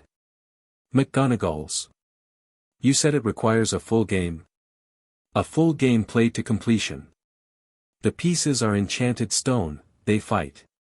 If you lose, they destroy you. I can beat it. I can beat anything McGonagall set up. Chess is chess, the pieces might be bigger but the principles don't change. The logic puzzle is mine, Hermione said immediately. Potions and logical deduction, that's my area. And the rest is mine, Harry said. The snare, the keys, the troll if it's been replaced, and whatever Dumbledore's put in the final chamber. What about the dog? Ron asked. Music. Already handled. You've been planning this for months, Hermione said. It wasn't a question. Since October. She looked at him, really looked, and Harry saw the moment she decided not to ask how or why or who had taught him to think like this. She simply accepted it, the way she'd accepted the summoning charm on the train, the way she'd accepted the troll. Harry Potter was more than he appeared, and Hermione Granger was smart enough to trust what she couldn't yet explain. When? She asked. We wait. Quirrell will tell us when. He's on a deadline, his body's failing, and whatever's inside him is running out of patience. When he moves, we'll know. How? Harry touched his scar. I'll feel it. The weeks turned. February, March, April. Harry watched Quirrell deteriorate. The man was gaunt now, gray-skinned, his stutter worse even as his eyes grew colder. The turban seemed to pulse sometimes, a faint rhythmic movement that no one else noticed because no one else was looking. Snape noticed. Harry caught him watching Quirrell during meals with an expression of intense, barely concealed suspicion. And once, passing Quirrell's classroom, Harry heard voices, Snape's low, threatening murmur and Quirrell's stuttering protest, and he knew that Snape suspected the truth, or something close to it. Good. Another variable, another piece on the board, but this one aligned with Harry's interests even if Snape would have been horrified to know it. The Forbidden Forest happened in April. A detention, not Harry's, technically, but he'd involved himself in the Norbert situation, Hagrid's illegally acquired dragon egg, which hatched into a Norwegian ridgeback that set fire to Hagrid's beard twice before Harry helped arrange its transfer to Charlie Weasley in Romania through Ron's connections, and McGonagall had assigned all of them, Harry, Ron, Hermione, and Neville, who'd been caught out of bed during the handoff, to serve detention with Hagrid in the forest. The forest at night was another world. The trees were old like the castle, old like the magic in the walls, and the darkness between them was alive with sounds and movements and the faint phosphorescent glow of things that didn't want to be seen. Hagrid led them in with a crossbow and his boarhound Fawn, looking for something that had been killing unicorns. They split up. Harry and Draco, Malfoy had been assigned detention for a separate offense and was thoroughly miserable about it, went one direction. Neville, Ron, and Hermione went another, with Hagrid. Harry and Draco walked in silence for a long time.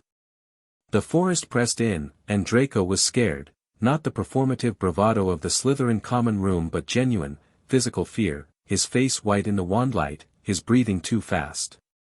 "Relax," Harry said quietly. "Nothing in this forest will touch you while I'm here."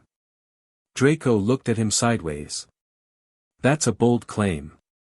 "I'm a bold person." A ghost of a smile. Then Draco pointed. "There. What's that?" "Silver on the ground.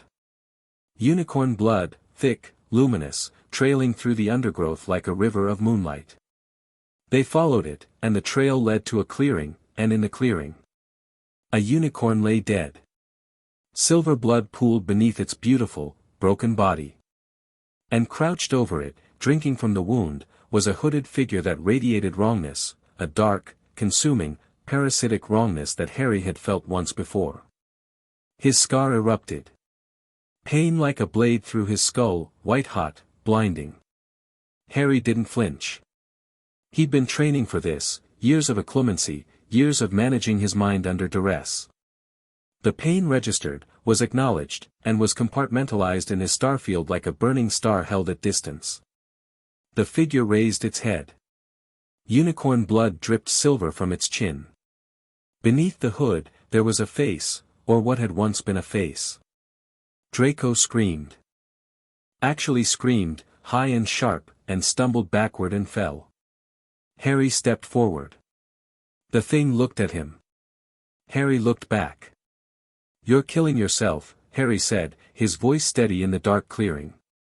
"Unicorn blood will keep you alive, but at the cost of a cursed half-life.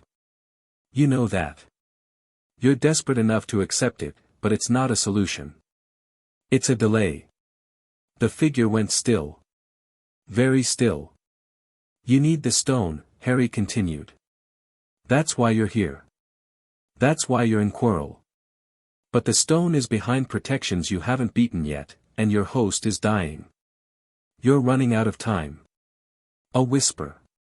Not a voice, a sensation, pushed through the connection in Harry's scar. Not words, but meaning. "You know what I am. I know exactly what you are, Tom." The clearing seemed to contract. The trees leaned in. The dead unicorn's blood stopped flowing. "You should be afraid." "I'm not." "Then you are a fool." "I'm a Potter." "We don't kneel." The figure stared at him for a long, stretched moment. Then it rose, and it was taller than Harry expected, and the wrongness of it pressed against his shields like a wave against a sea wall. Then it turned and glided into the forest, and was gone. Harry stood in the clearing for another 30 seconds. His scar throbbed.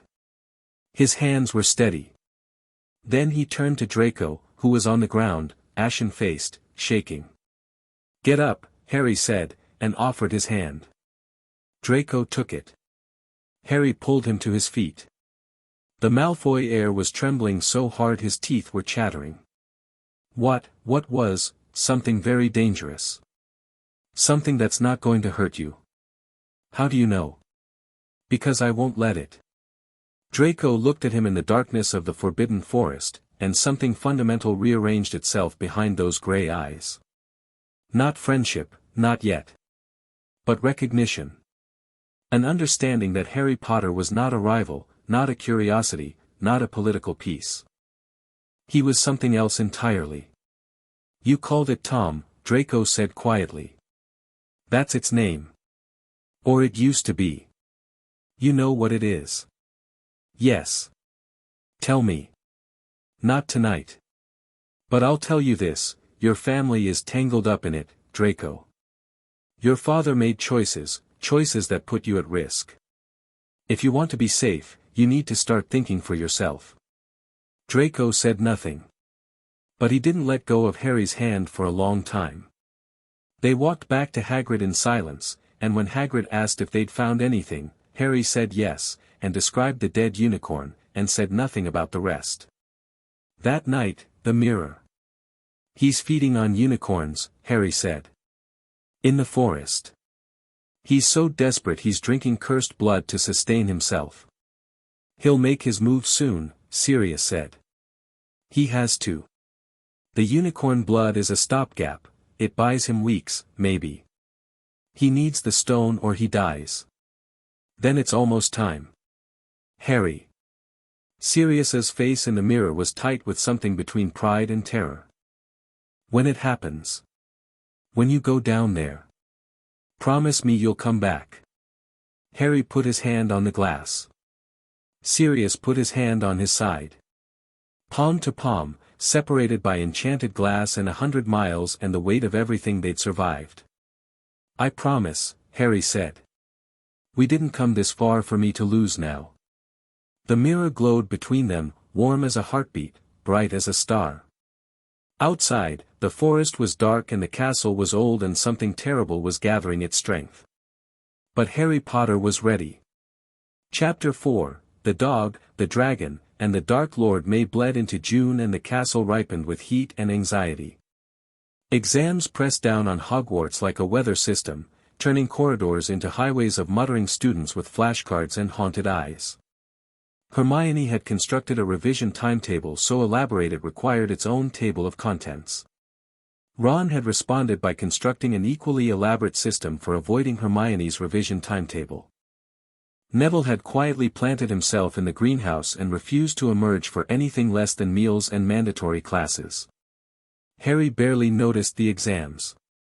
They were background noise, a performance he had to maintain while the real game played out in the spaces between. He sat his papers, answered his questions, performed his practicals, and the results were what they always were, flawless, effortless, the kind of perfection that frustrated teachers because it left them nothing to teach. His attention was on Quirrell. The man was dying. There was no other word for it. In the 6 weeks since the forest, Quirrell had deteriorated from ill to skeletal, his robes hanging on a frame that seemed to shrink with every passing day. The stutter had become so bad that his lessons were nearly incomprehensible, and 2 third-year girls had actually complained to Dumbledore that they couldn't understand their professor well enough to take notes. But the eyes. The eyes behind the mask were burning brighter, and Harry recognized the desperation in them with the clinical clarity of a doctor reading symptoms. The parasite was consuming its host, cannibalizing Quirrell's life force to sustain itself, and the process was accelerating. The unicorn blood had bought time, weeks, as Sirius predicted, but that time was running out. Harry could feel it through the scar. A constant, low-grade throb that spiked whenever Quirrell was near, like a radio signal growing stronger as the transmitter powered up. The wraith was gathering itself, condensing, preparing for one final effort. The move was coming. Harry could feel it the way animals felt earthquakes, a deep, instinctive awareness of approaching violence. He told the others on a Wednesday evening, 2 weeks before the end of term. They were in an empty classroom on the 7th floor, a room Harry had discovered that seemed to appear only when he needed it, furnished with comfortable chairs and a table and a fireplace that lit itself when they entered. He suspected it was another of the castle's gifts, a space tailored to its occupants' needs, but he hadn't had time to investigate its properties fully. It's going to happen within the week, Harry said. Quirrell can't wait any longer. He's barely functional. Hermione closed her revision notebook, which was the most alarming sign Harry had seen all year. How do you know it's that imminent? He stopped coming to meals 3 days ago. He's not eating, he's not sleeping, I checked with the house elves. He's in his office around the clock, and the magical signature bleeding from under his door is getting darker. He's preparing. Ron was sitting with his legs drawn up, arms wrapped around his knees. He looked scared but focused, the way he looked at the chessboard when the game was tight and the stakes were real. What about Dumbledore?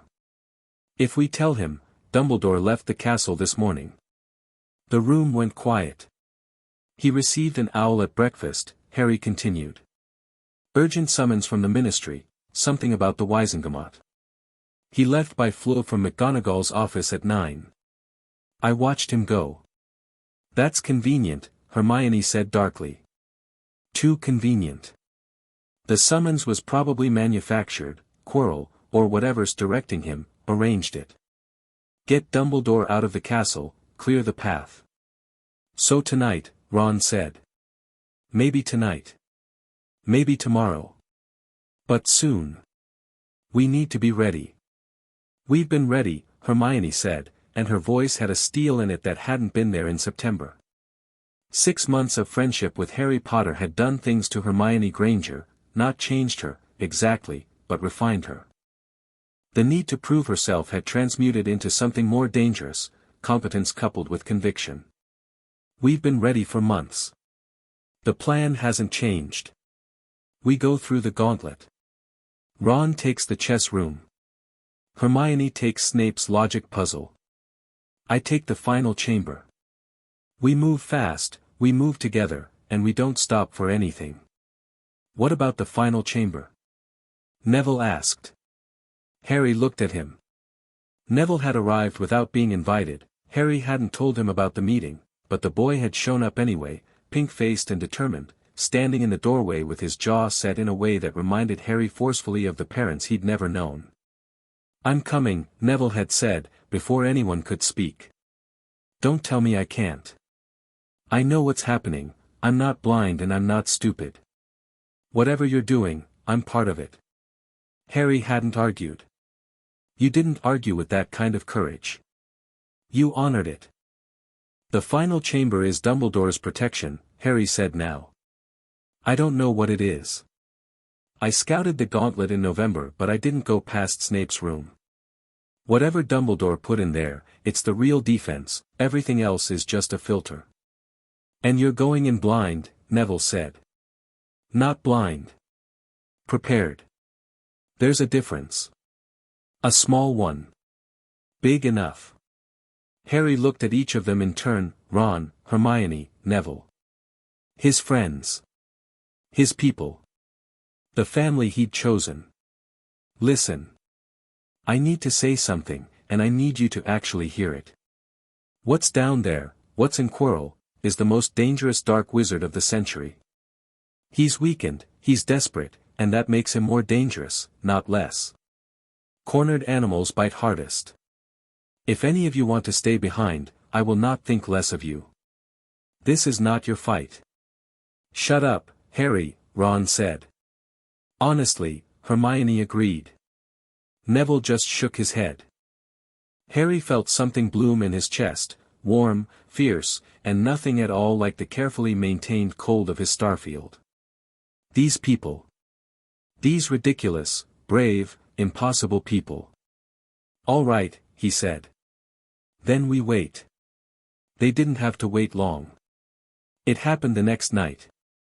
Thursday. The castle was quiet, most students in bed, the corridors dim and empty. Harry was in the common room, pretending to read, when his scar detonated. Not the low throb of proximity. Not the sharp sting of attention. This was a spike, a blade of white-hot agony that drove through his forehead and into his brain like a nail. Harry gasped, grabbed the arm of his chair, and rode it out. 2 seconds. 3. The pain crested and then settled into a pulsing burn that beat in time with his heart. Quirrell was moving. Right now. Heading for the third floor. Harry was on his feet before the pain fully subsided. Ron and Hermione were across the common room, playing chess, or rather, Ron was playing chess and Hermione was losing spectacularly, and they saw his face and stood immediately. Now? Ron asked. Now. They moved. Up the dormitory stairs for the cloak and the cassette player. Neville was in his bed, still dressed. He'd been sleeping in his clothes for a week, waiting, and he was up and following before Harry had to say a word. 4 of them under the invisibility cloak was tight.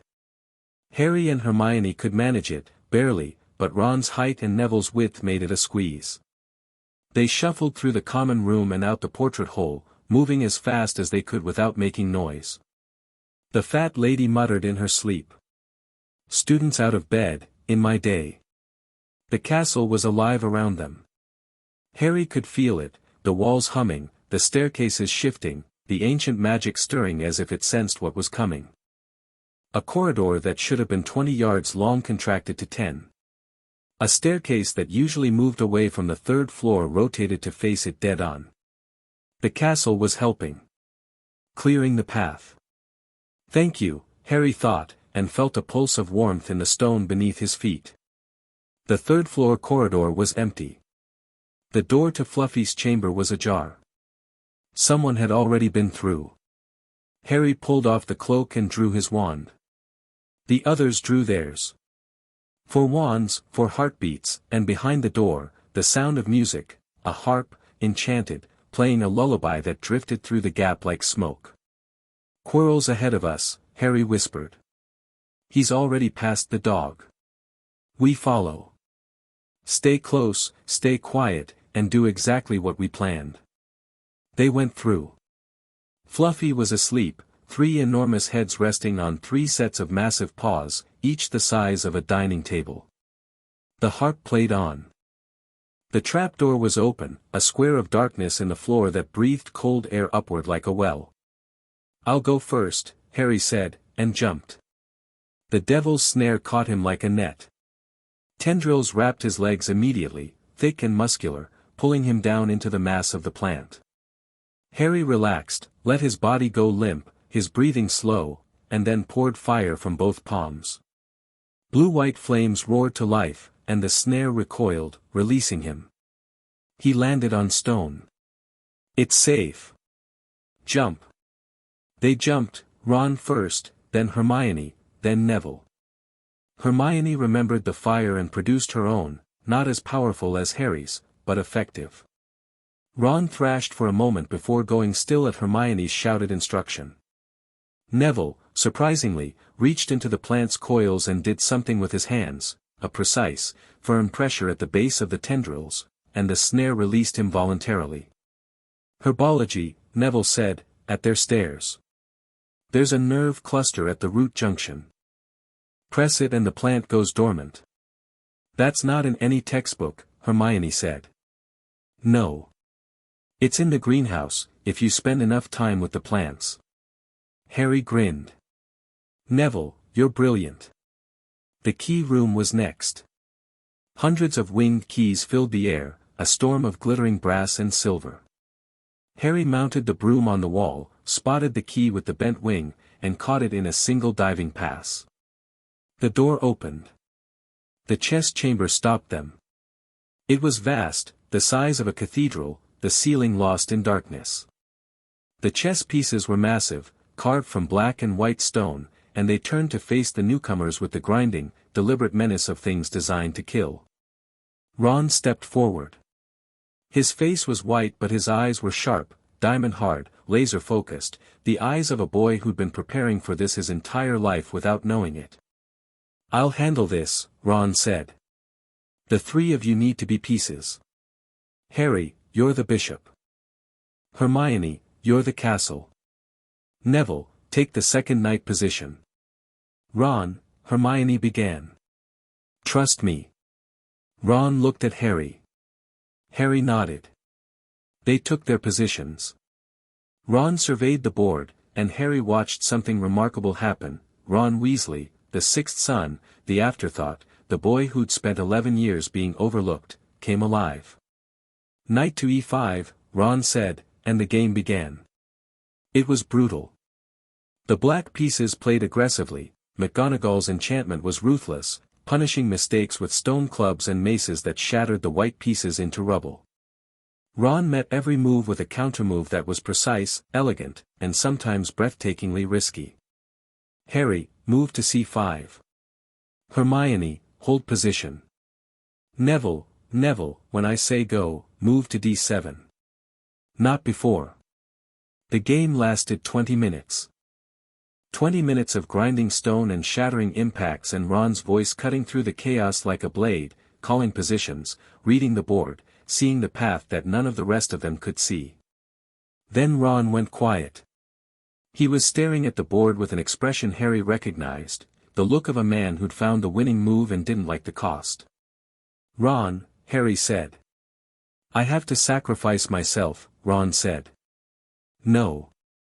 It's the only move. The queen takes me, and that puts you in position for checkmate. There's no other line that works. Trust me, Harry, I've run every variation. This is it. Ron, I won't let, you don't get to decide. Ron looked at him, and his eyes were fierce with something that went beyond strategy. I know what I'm doing. This is what I'm for. Let me do it. The silence stretched. Hermione had tears streaming down her face. Neville's jaw was set so tight the muscles were jumping. Harry looked at Ron Weasley, the boy who wanted to matter, who wanted to be more than a footnote, and understood that this was not sacrifice. This was declaration. Make sure you fall clear of the square, Harry said. The Queen's mace aims center mass. Ron grinned. Wild, reckless, alive. See? This is why you're the bishop. He stepped forward. Knight to h3. The white knight moved. The black queen turned. Her stone mace came up and around in an arc that whistled through the air, and Ron threw himself sideways at the last possible second. The mace caught him a glancing blow on the shoulder instead of the head, spinning him off the square and onto the floor where he lay gasping, eyes screwed shut in pain, but alive and conscious and clear of the board. Harry stepped to his assigned square. Checkmate. The black king's stone crown toppled. The pieces withdrew, grinding to a halt, and the door to the next chamber swung open. Hermione was at Ron's side in a heartbeat, her wand out, running a diagnostic charm she'd learned from the medical section of the library. Dislocated shoulder. Maybe a cracked collarbone. He needs the hospital wing. Go, Harry said. Take Ron and Neville. Get him to Madame Pomfrey. Harry, I'm not leaving you two, the logic puzzle is next. Snape's potion riddle. I've already solved it, I memorized the solution in November. He knelt beside her and spoke fast and clear. After the potions, it's Dumbledore's final protection. Whatever that is, I need to face it alone. This was always the plan. The plan was that we'd go together, the plan was that we'd be smart. Ron needs medical attention. Neville can help you carry him. And someone needs to find a way to contact Dumbledore, send an owl, floor the ministry, whatever it takes. Get the headmaster back here. Hermione stared at him with eyes that were too bright and a jaw that was trembling with the effort of not falling apart. You come back, Harry Potter. You come back or I swear I will march into the afterlife and drag you out by your ears. That might be the most terrifying threat I've ever received. Harry squeezed her hand. I'll come back. I promise. Two people you've promised that, Hermione whispered, and Harry wondered for just a moment how much she'd figured out. Then he stood and walked through the door. The troll chamber was empty, the troll had been dealt with, unconscious in a corner, likely dispatched by Quirrell on his way through. Harry passed without slowing. Snape's room. The purple and black fires sprang up the moment he entered, blocking both exits. 7 bottles on the table, the riddle in verse. Harry didn't need to read it. Third from the left, the smallest bottle, would take him through the black fire to the final chamber. He'd known this since November. He drank. The potion was ice-cold and tasted of nothing, and the sensation of it spreading through his body was like being wrapped in frost.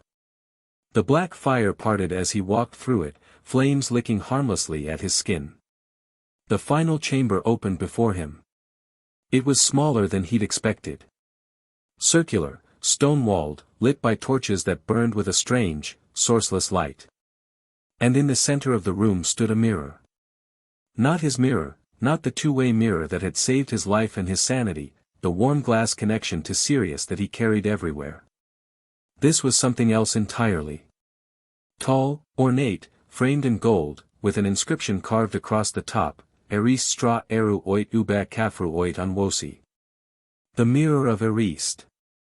Harry recognized it from Sirius's descriptions, an artifact that showed the viewer their deepest, most desperate desire. Dumbledore had told Sirius about it once, years ago, in passing.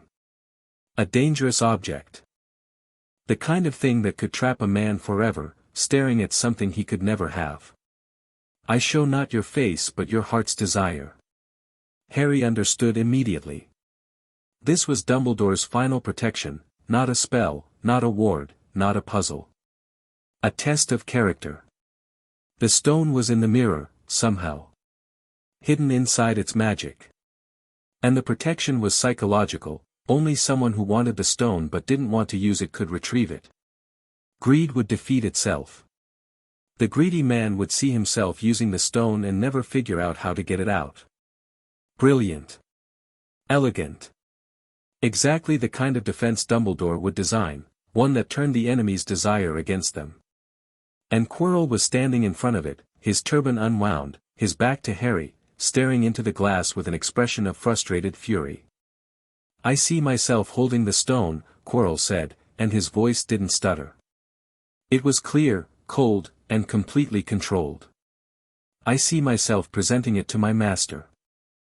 But I can't, I don't understand, because you want to use it, Harry said from the doorway. That's the protection. The mirror only gives the stone to someone who wants to find it but not use it. You fail the test. Quirrell spun. His face was naked without the turban, gaunt, gray, the skin stretched tight over bones that seemed too sharp. But it was the back of his head that drew Harry's attention. There was a face there. A second face, pressed into the skull like a mask pushed through from the other side. The features were flat, inhuman, slitted nostrils where a nose should be, red eyes that burned like coals, a thin mouth that curved into something that was not a smile. Harry Potter, said Lord Voldemort. His voice came from the back of Quirrell's head, a high, cold whisper that slid into Harry's ears like a knife between ribs. The scar blazed. Harry let it burn and didn't move. Tom Riddle, Harry said. The red eyes narrowed. You dare, I dare because you're a parasite wearing a dying man's skull and I'm not going to call a parasite Lord anything. Harry stepped into the room. His wand was in his hand. His starfield blazed cold and vast behind his eyes. You want the stone. You can't get it. And in about 20 minutes, Albus Dumbledore is going to walk through that door and end whatever's left of you. So let's talk. Talk. The whisper was amused. Cruelly amused. You want to talk. I want to understand you. I've spent 10 years hearing about the monster under the bed. I'd like to see what's actually there. Voldemort studied him through Quirrell's skull. The red eyes didn't blink, Harry wasn't sure they could. Quirrell, Voldemort said. Turn around. Let me see the boy. Quirrell turned. It was a grotesque rotation, the man moved backward, so the face on the back of his head now faced Harry directly. The red eyes locked onto green. You are not what I expected, Voldemort said. I hear that a lot. The prophecy spoke of a child born as the 7th month dies, with the power to vanquish the Dark Lord. I came to Godric's Hollow expecting a threat. I found a baby. And the baby beat you. Something flashed in those red eyes. Not anger, something older. Confusion. A wound that hadn't healed. Your mother's magic beat me. A sacrificial protection I had not anticipated. I was careless. You were arrogant. You walked into a house and murdered 2 people and tried to kill a baby and didn't think anything could go wrong. That's not power. That's stupidity. You speak boldly for a child standing alone in a room with me. I'm not alone. I've never been alone. That's the thing you've never understood, Tom, you, who split your soul and threw away everything that makes a human being whole. You think power is domination. You think strength is cruelty. But my mother's love is in my skin and my father's courage is in my bones, and there are people waiting for me above this room who would die for me tonight, who almost did, and what have you got? A rotting host and a mirror you can't operate. Silence. The torches flickered. Seize him, Voldemort whispered. Quirrell lunged. He was faster than Harry expected. The dark magic fueling him gave his wasted body a burst of desperate speed. His hands reached for Harry's throat. Harry didn't dodge. He caught Quirrell's wrists. The effect was instantaneous. Where Harry's skin touched Quirrell's, the flesh began to burn. Not fire, something deeper, something that came from inside Harry and reacted to the dark magic in Quirrell like acid on metal. Quirrell screamed, a high, raw, animal sound, and tried to pull away. Harry held on. Blisters erupted across Quirrell's hands, then his forearms. The skin cracked and charred and flaked away, and beneath it there was nothing, just ash and the stench of something unholy being purified. My mother's protection, Harry said through gritted teeth, holding on despite the pain in his scar, despite the blinding whiteness threatening to overwhelm his vision. The love you couldn't understand. It's in my blood. It's in my touch. And it burns you. Quirrell fell to his knees. His hands were destroyed, blackened stumps, fingers gone. The dark magic that held him together was unraveling, and with it, the face on the back of his head was screaming too, a sound that wasn't sound but pure rage and pain and disbelief pouring through the connection in Harry's scar. Harry released him. Quirrell collapsed onto the stone floor, twitching, dying. And then something rose from the body. A shadow, dark, formless, seething with malice. The wraith of Voldemort, torn free of its host, swirling in the air above the ruined man like smoke given hatred. Harry raised his wand. Go ahead, he said. Try me. The wraith screamed. It lunged, not at Harry but through him, a desperate, furious attempt to flee. Harry felt it pass through his body like a wave of ice and filth, and his scar split open with pain so absolute that the world went white and his starfield collapsed, and for one terrible, infinite second he was nowhere, nothing, a scream in the dark, then it was gone. The wraith tore through the wall and vanished, and Harry was on his knees on the stone floor, gasping, bleeding from the scar, his vision swimming. Quirrell was dead. The body lay motionless, already cooling, the dark magic that had sustained it dissipated like morning fog. The face on the back of the skull was gone, just smooth, blank skin where Voldemort had been. Harry knelt there for a long moment. Breathing. Feeling his starfield rebuild itself, the stars flickering back to life one by one, the cold vacuum reasserting itself, the structure holding. It held. It always held. Then he looked up at the mirror of Erist. He stood. Walked to it. Stood before it and looked into the glass.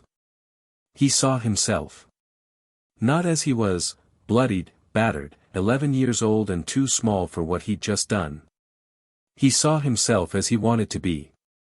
Standing in a bright room with Sirius beside him, both of them whole and free. His parents were there too, not ghosts, not memories, but presences, warm and approving, standing just behind. And around them, the others, Ron, Hermione, Neville, all older, all laughing, all safe. A family. That was his deepest desire. Not power, not fame, not immortality. A family. Something shifted in the mirror's magic. Harry felt it, a click, a release, like a lock turning. And then there was a weight in his pocket that hadn't been there before. He reached in and pulled out a small, rough, blood-red stone. The philosopher's stone sat in his palm, warm and pulsing with a light that seemed to come from inside it. It was smaller than he'd expected, barely larger than a walnut. But the magic in it was immense, concentrated, centuries of alchemical genius compressed into a space he could close his fist around. Harry looked at it. He could use it. He could live forever. He could brew the elixir of life and never age, never die, never lose anyone again. The thought lasted about 2 seconds. He put the stone in his pocket and turned to leave. Behind him, the mirror showed an empty room. His reflection was gone. But just for a moment, just at the edge of perception, he thought he saw 2 figures in the glass, a man with messy black hair and a woman with red hair and green eyes, and they were smiling. The stairway back through the gauntlet was easier than the descent. The enchantments had spent themselves, the chess pieces were still, the keys roosting quietly on their shelves, the devil's snare dormant. Harry climbed with the stone in his pocket and his wand in his hand and his mind already racing ahead to the next problem. He emerged through the trapdoor to find Fluffy awake and watching him with 6 enormous eyes. The dog didn't attack. It whined, a low, curious sound, and one of its 3 heads bent down and sniffed Harry's hair. "Good dog," Harry said, and meant it. The 3rd-floor corridor was no longer empty. Professor McGonagall stood at the far end, her wand drawn, her face the color of chalk. Behind her, Hermione and Neville and a very battered Ron on a conjured stretcher. "Mr. Potter," McGonagall said, and her voice was shaking. "What have you done?" "What someone needed to do," Harry said. He reached into his pocket and held up the stone. "You should put this somewhere safe, Professor. Somewhere that isn't a school full of children." McGonagall stared at the stone. Then at Harry. Then at the stone again. "Quirrell?" she asked. "Dead. The thing that was possessing him has fled. It's not gone, not destroyed, but it's disembodied and weakened. It won't be back soon." "The thing that, Mr. Potter, are you saying Professor Quirrell was possessed?" "By Lord Voldemort." "Yes. Since before the start of term." Harry's legs were starting to shake. The adrenaline was fading and the pain was rushing in to fill the void, his scar, his hands where he'd gripped Quirrell's wrists, a deep exhaustion that went down to his bones. "Professor, I need the hospital wing. And I need you to contact Dumbledore. And I need," he swayed. The corridor tilted. "Harry." Hermione's voice, sharp with fear. "I'm fine. I'm just," the floor came up to meet him like an old friend, and the last thing Harry saw before the darkness took him was the stone rolling from his open hand, blood red on grey stone, pulsing with the light of immortality that he hadn't wanted and didn't need. He woke in the hospital wing to sunlight and the smell of potions and Sirius Black sitting in a chair beside his bed. Harry blinked. Blinked again. The image didn't change. Sirius was there. Not in a mirror, actually, physically, present. Sitting in a wooden chair with his legs crossed, wearing clean robes that fit properly, his hair washed and tied back, his face still too thin but alive with color and alertness. He looked like a man instead of a ghost. "Hey, pup," Sirius said. "You're here." "I'm here." "You're in Hogwarts. In the open. Where people can see you." "Ah. Yes. About that." Sirius leaned back. "Quite a lot has happened in the, how long have you been out?" "How long have I been out?" 3 days. Harry sat up. Pain lanced through his head, a residual throb from the scar, manageable but present. 3 days. Madame Pomfrey's orders. She hit you with a sleeping draft so aggressive I'm fairly sure it violates the Geneva Convention. You needed it, magical exhaustion, curse damage to your scar, first-degree burns on both palms. She's been muttering about reckless children and insufficient supervision. Sirius. How are you here? Sirius's smile shifted, still warm, but with an edge. That's a longer story. Short version, your friend Miss Granger is an absolute force of nature. After she got Ron to the hospital wing and Neville went to find McGonagall, she sent an owl. Not to Dumbledore, to the Daily Prophet. Harry stared. She wrote a letter. A very detailed, very articulate letter, describing how a first-year student had been forced to confront a professor possessed by Lord Voldemort because the headmaster of Hogwarts had placed a dangerous artifact in a school full of children and then left the building. She included names, dates, and a very precise account of the security failures that allowed it to happen.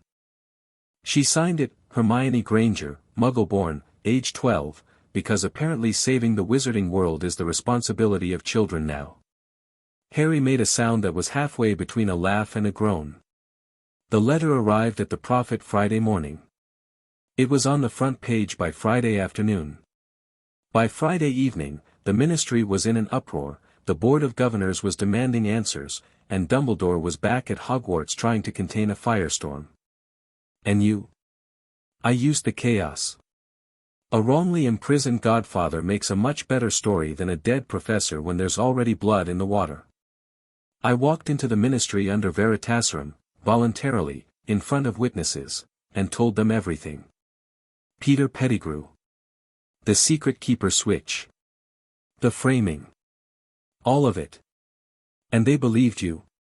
They didn't have a choice. Veritaserum doesn't lie. And Amelia Bones, head of the Department of Magical Law Enforcement, is one of the few genuinely honest people in that building.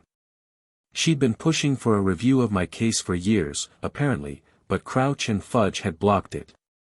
With the Prophet already running stories about institutional failure at Hogwarts, she had the political cover to force it through. Harry's mind was racing. 3 days unconscious and the entire landscape had shifted. Your name, cleared. Officially, as of yesterday morning. Sirius Black, exonerated of all charges, with a formal apology from the Wisengamot and compensation that I haven't decided whether to accept or throw back in their faces. The smile widened. I'm a free man, Harry. Harry lunged forward and wrapped his arms around his godfather. Sirius caught him. Held him. And for a long, wordless moment, there was nothing else, no castle, no conspiracy, no dark lords or philosopher's stones or ancient mirrors. Just a man and his godson, together for the first time in their lives, holding on as if the world might try to separate them again. I told you, Harry said into Sirius's shoulder. I told you I'd come back. You did. Sirius's voice was thick. You terrifying, brilliant, impossible child. You did. They stayed like that until Madame Pomfrey bustled in and said that if Mr. Black didn't stop agitating her patient she would remove him forcibly regardless of his exoneration, and both of them laughed. Ron was in the next bed, his arm in a sling and his face still pale but grinning. You missed the chess game, Harry. It was the best game of my life. Hermione's been furious that you were unconscious when the Prophet story broke, she wanted your quote. My quote? For the article. The boy who lived defeats you-know-who again, it's the headline of the century. They're calling you a hero. I'm an 11-year-old who got lucky. You're an 11-year-old who killed Quirrell with his bare hands and then pulled the Philosopher's Stone out of a magic mirror, Ron said. That's not luck, mate. That's whatever's past luck. It's Harry Potter, said Hermione from the doorway. She was carrying a stack of newspapers and a look of fierce satisfaction. It's what he does. She sat on the edge of Harry's bed, dropped the papers in his lap, and hugged him. Harry hugged back. You wrote to the Prophet, he said. Someone had to. Dumbledore would have buried it, you know he would have. Everything's fine, the children are safe, let's all forget it happened. No. People need to know what happened here. They need to know that a school was used as a battleground and the adults in charge let it happen. Hermione, you might have destroyed Dumbledore's reputation. Good. Her eyes were hard. He earned it. Harry looked at the newspapers. The headlines screamed, "The boy who lived saves Hogwarts, headmaster faces inquiry, philosopher's stone hidden in school, parents demand answer, Sirius Black exonerated, 10 years of wrongful imprisonment, who protects our children?" An editorial on magical education. The political landscape had cracked open like an egg, and everything was spilling out. Neville appeared in the afternoon, bearing chocolate frogs from Honey Dukes and a quiet pride that suited him better than his grandmother's disappointment ever had. He sat with them and listened as Sirius told the story of his exoneration, the full version, with all the details, and when Sirius described the look on the minister's face when the Veritaserum confirmed everything, Neville laughed so hard that Madame Pomfrey came out to shush them. They were still there when Dumbledore arrived. The headmaster came alone. He paused in the doorway, taking in the scene, Harry in bed, Sirius beside him, Ron in the next bed over, Hermione and Neville in chairs.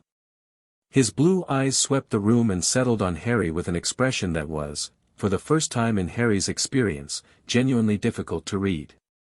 Not twinkling. Not warm. Something more complex. Something that might have been respect, or regret, or the bitter recognition that a game had slipped beyond his control.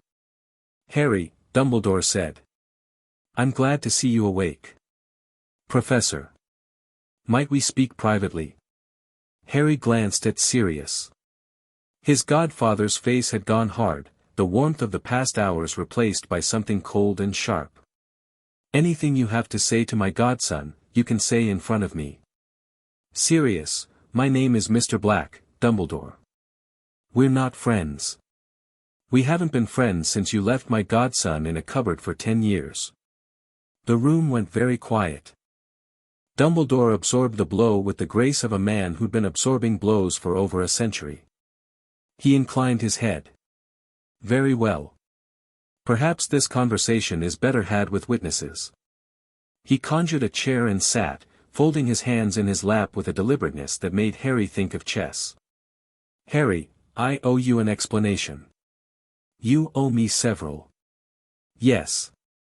I do." The old man paused. It was the first time Harry had seen Dumbledore hesitate, and it was both satisfying and faintly alarming. The Philosopher's Stone was placed at Hogwarts at Nicholas Flamel's request. He believed, and I agreed, that it was safest here, under my protection, away from those who might seek it. Away from Voldemort. Away from Voldemort. Whom I suspected, correctly, it seems, had found a way to extend his reach even in his disembodied state. The protections were designed to prevent anyone motivated by greed or dark intent from reaching the stone. They were designed to slow Quirrell down so you could catch him. The school was bait in a trap. Dumbledore's gaze sharpened. That is an uncharitable interpretation. It's an accurate one. Harry sat up straighter. You knew Quirrell went to Albania. You knew what was in Albania. You hired him anyway, brought the stone here anyway, and put 300 students between Voldemort and his target. Then you left the building the night he made his move. I was summoned, by a false message. Which you should have recognized, you, the greatest wizard of the age, tricked by a forged owl. You either fell for it, which means you're not as clever as everyone thinks, or you allowed it, which means you wanted the trap to spring while you weren't here. Which is it? Hermione let out a small, sharp breath. Ron's eyebrows climbed toward his hairline. Dumbledore sat very still. Harry, and while we're being honest, let's talk about my placement with the Dursleys. The air in the hospital wing changed. Madame Pomfrey, who'd been pretending not to listen from her office, went very quiet. I know about the blood wards, Harry said. The protection based on my mother's sacrifice, anchored through her sister's blood. I understand the theory, as long as I call Petunia's house home, the wards protect me from Voldemort's followers. It's clever magic. I don't dispute its effectiveness. Then, but blood wards don't require abuse. They require residence. I could have lived with the Dursleys and been treated like a human being if someone, anyone, had checked on me. Had enforced basic standards. Had used even a fraction of the 500 galleons a year that was withdrawn from my trust vault for my care. Silence. 500 galleons a year, Sirius said quietly. For 10 years. My godson slept in a cupboard, wore rags, and went hungry. Where did the money go, Dumbledore? The funds were allocated to the Dursleys' household maintenance. Vernon Dursley drives a company car and Petunia buys new curtains every spring. They didn't spend a canute on Harry. I verified that before I came here. Dumbledore's face had gone very still. Not defensive, resigned. Like a man watching a structure he built begin to collapse and understanding that the collapse was deserved. I made mistakes, Dumbledore said. Serious, grievous mistakes. I trusted that Petunia Dursley's blood connection to Lily would translate into care. I did not check as often as I should have. I did not, you didn't check at all, Harry said. Mrs. Figg, yes, I know about Mrs. Figg, the squib you placed in the neighborhood, she reported to you. She saw me in Dudley's old clothes. She saw me thin and small and flinching at loud noises. She told you, and you decided the blood wards were more important than a child's well-being. The protection was necessary. I understand that. But you could have intervened. You could have put conditions on the Dursleys, stipulations, magical enforcement, anything. You chose not to. Because you wanted me dependent. You wanted me to arrive at Hogwarts grateful and overwhelmed and looking to you for guidance. You wanted a weapon you could shape. The word weapon landed in the room like a stone dropped into still water. Dumbledore flinched. Actually, visibly flinched. That was never, don't. Harry's voice was quiet but it cut like a blade. Don't tell me what you never intended. Tell me what you did. Tell me what you're going to do now. The longest silence yet. Dumbledore's blue eyes were bright, not with the familiar twinkle but with something raw. Something that might have been shame. The stone will be returned to Nicholas Flamel, Dumbledore said. He and Perenelle have agreed, it will be destroyed. Good. Quirrell's death will be investigated, though I suspect the official findings will be incomplete. The Ministry is not equipped to acknowledge Voldemort's return in any form. That's their problem. What about the school? The Board of Governors has demanded reforms. Additional protections, increased oversight, and a review of the defense against the dark arts position. I have agreed to all of it. And me? Dumbledore met his eyes. You, Harry, are going home with your godfather. As you should have been from the beginning. The words hit Harry like a physical force. Not because they were surprising, he'd planned for this, worked toward this, but because hearing them spoken aloud, by the man who'd placed him in the cupboard in the first place, made them real in a way that planning hadn't. Home. With Sirius. For real. The blood wards, Sirius began. Can be modified. I should have done it years ago. A blood ward anchored through a godfather's oath and a willing participant, Harry himself, can be established at any residence. It won't be as strong as the Dursley ward, but with additional protections, it can be made sufficient. Dumbledore paused. I will assist with the ward work personally, if you'll allow it. We'll think about it, Sirius said, in a tone that suggested thinking about it would take approximately forever. Dumbledore nodded. He rose from his chair, and for a moment he looked every one of his 150 years, old and tired and burdened with the weight of decisions that had seemed right at the time and looked monstrous in hindsight. Harry, he said. I am sorry. Not as a headmaster. As a man who failed a child entrusted to his care. I cannot undo what was done. But I can do better. Harry looked at him. The starfield hummed behind his eyes, cold and clear, and in it he sorted this moment, Dumbledore's apology, his shame, his offer, into a new constellation. Not forgiveness. Not yet. But the possibility of it, shining distantly, like a star not yet risen above the horizon. Do better, then, Harry said. Don't tell me. Show me. Dumbledore held his gaze for a long moment. Then he nodded, once, and left. The hospital wing was quiet after he'd gone.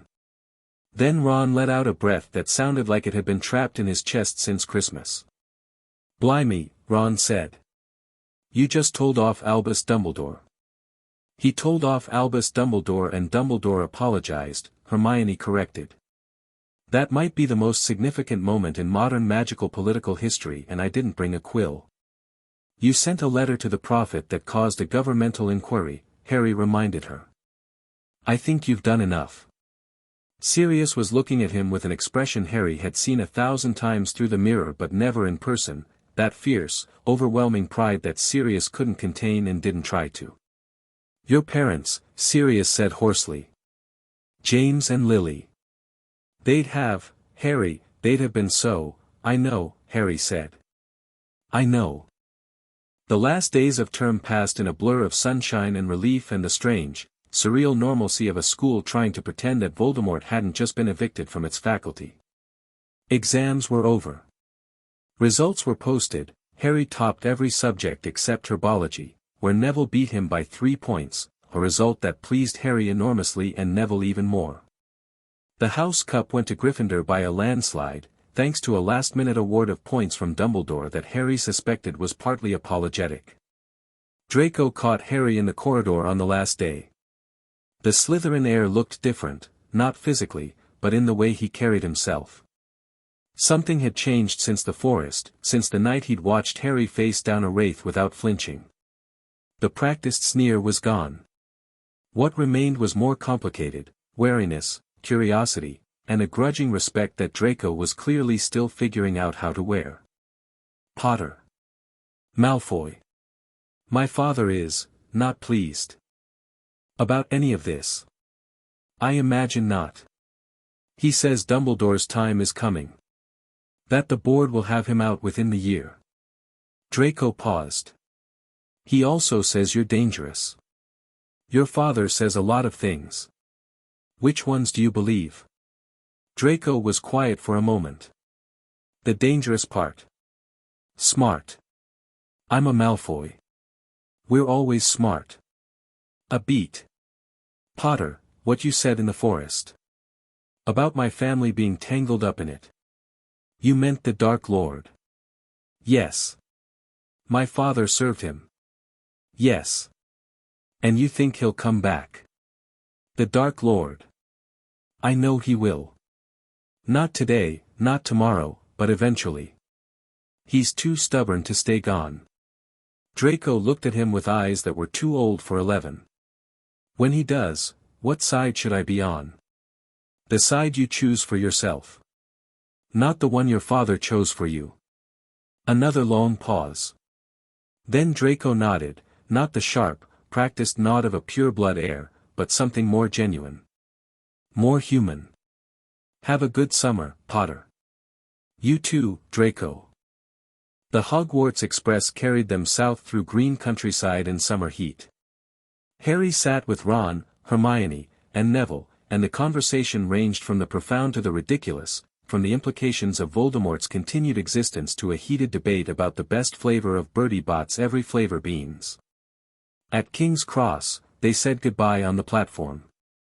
Ron was met by his family, all of them, a red-haired army that descended on Harry with hugs and handshakes and Molly Weasley's tearful declaration that he was far too thin and she'd be sending food parcels all summer.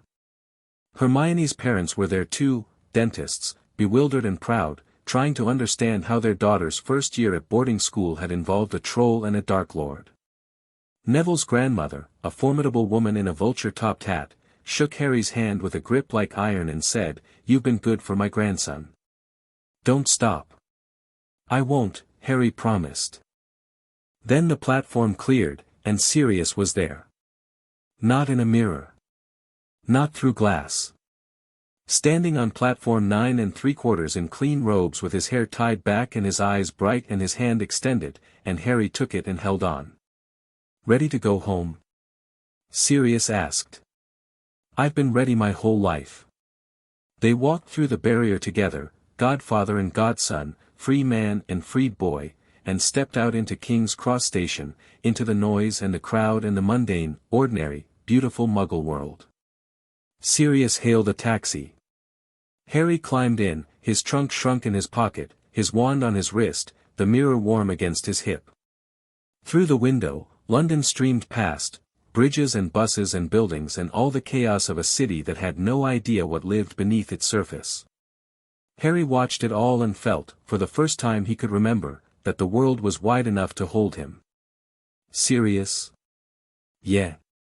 When we get home, I want to put the mirror on a shelf. Sirius looked at him. The mirror? Our mirror.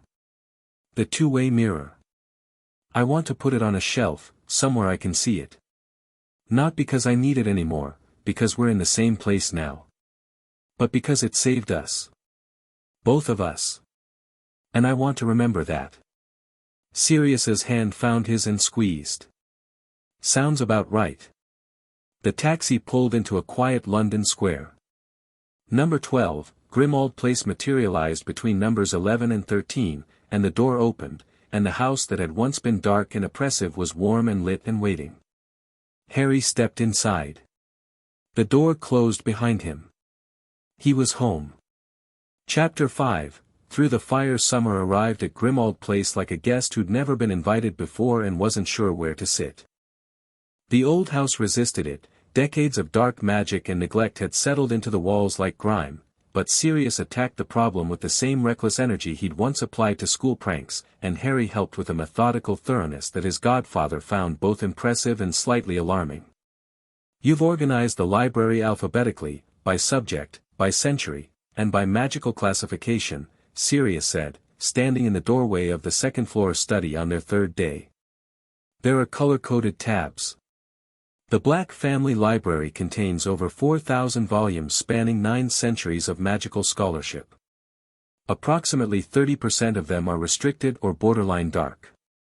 Without a system, finding anything takes hours.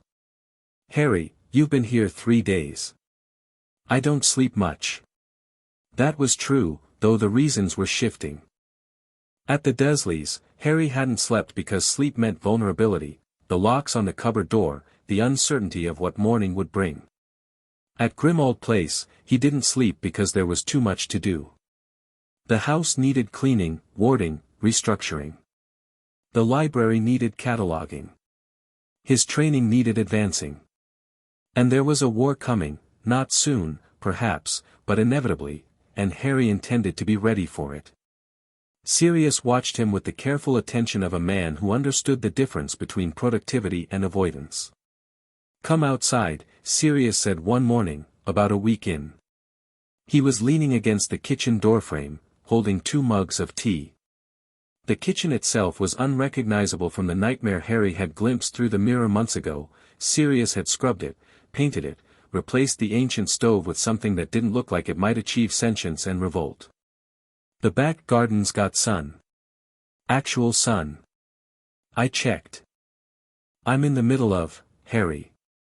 Outside. Sunday tea. Now. Harry looked at the stack of books on the table, then at Sirius, then at the tea. He went outside. The garden behind Grimmauld Place was small and walled, hidden from Muggle eyes by the same Fidelius charm that concealed the house. Sirius had attacked the overgrowth with a combination of magic and physical labor, and what emerged was a patch of green with a stone bench, a small fountain, non-functional, but Sirius was working on it, and enough space to sit in the sun without feeling observed. They sat. They drank tea. For a long time, neither of them spoke. You know, Sirius said eventually, this is the part where normal people relax. I've never been normal people. No. But you could try it. Just for the summer. Just to see what it feels like. Harry looked at his godfather. Sirius was better, dramatically better than the gaunt wraith who'd first appeared in the mirror 6 years ago. Regular food, clean clothes, sleep without dementors. He'd filled out, his cheekbones less knife-sharp, his eyes clearer. He'd started laughing more, real laughter, not the desperate gallows humor of Azkaban. But there were scars. Harry could see them in the moments between, the way Sirius sometimes froze mid-sentence, eyes going distant, lost in a memory that clawed at him from the inside. The nightmares that Harry heard through the walls, muffled shouts and the sound of someone fighting sleep. The way Sirius flinched at cold drafts, his body remembering the cells even when his mind had moved on. They were a pair, Harry thought. Two people broken by other people's choices, held together by stubbornness and love, and a mirror that had no business working the way it did. "I'll try," Harry said. "But I'm not going to stop training. I wouldn't ask you to. But I want you to eat 3 meals a day, sleep at least 6 hours, and spend some of that time doing things that aren't preparation for war."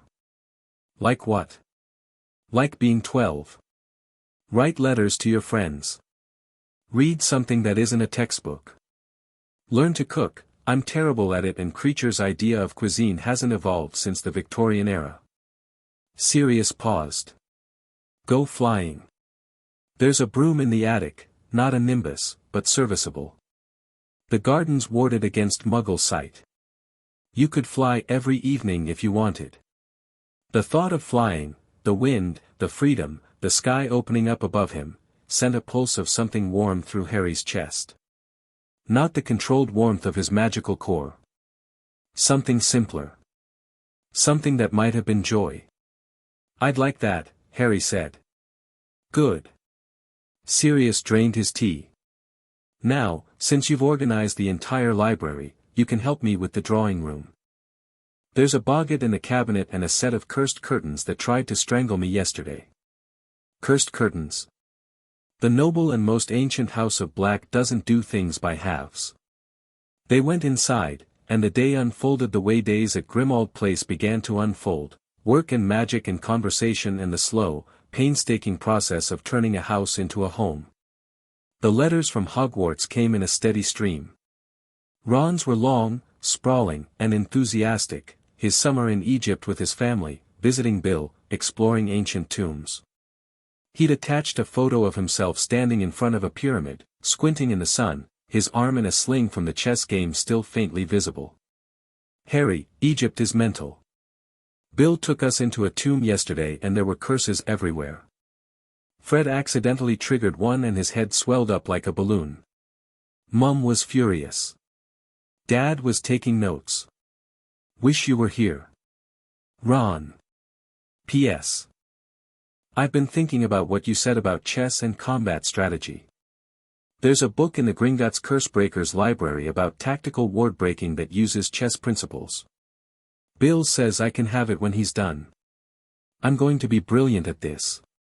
Hermione's letters were shorter but denser, paragraphs packed with information, questions, and the occasional burst of emotion that broke through her academic facade. "Harry, I hope you're settling in with Sirius. I've been reading about blood wards and protective enchantments, and I think there might be a way to layer multiple ward types for enhanced security at Grimmauld Place. I've drawn up some preliminary schematics, see attached 12 pages. Also, I told my parents about the troll and they've requested a meeting with Professor McGonagall before next term. Mum says she's reassessing the risk profile of magical education. Dad says he's proud of me."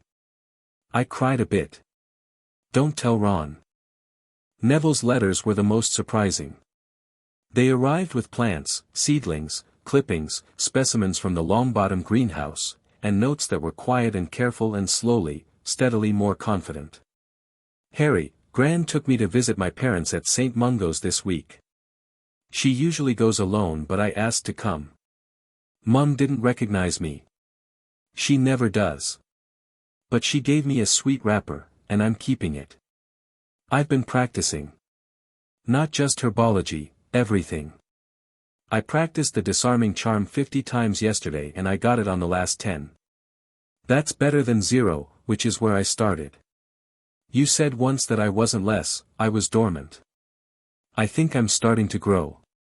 Harry read that last line 3 times and then put the letter in the drawer of his bedside table, where he kept the photograph of his parents and the first letter from his father. Growing. Yes. That was the right word for what was happening, to Neville, to all of them. Growing into the shapes they were meant to be. Sirius threw himself into Harry's continued education with the fervor of a man making up for lost time. The library at Grimmauld Place was a weapon in itself, centuries of accumulated magical knowledge, much of it dark, all of it powerful. Sirius curated it carefully, pulling volumes that were useful and sealing away those that were dangerous, walking the line between preparation and corruption with the sure-footedness of someone who'd grown up surrounded by dark magic and chose to reject it without pretending it didn't exist. "The stunning spell you used on the troll," Sirius said one afternoon. They were in the basement, which they'd converted into a training space, reinforced walls, cushioned floor, targets and practice dummies. It bounced off. Trolls are magic resistant. The hide deflects standard offensive spells. Right. So what did you do instead? Levitated it and dropped it. Which worked. But it was brute force, you overpowered the troll's mass with raw magical output. That's fine when you're fighting a creature with a walnut-sized brain, but against a wizard? A Dark Lord? Raw power only gets you so far. You need precision. I have precision. You have theoretical precision. You've never dueled anyone.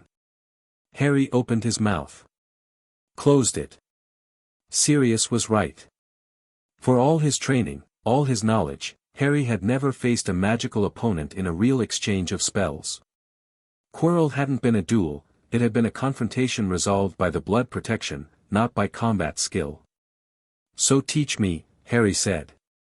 Sirius drew his wand, Alfred's walnut wand, which had become his own through use and familiarity. He twirled it once, a casual gesture that spoke of muscle memory deeper than conscious thought.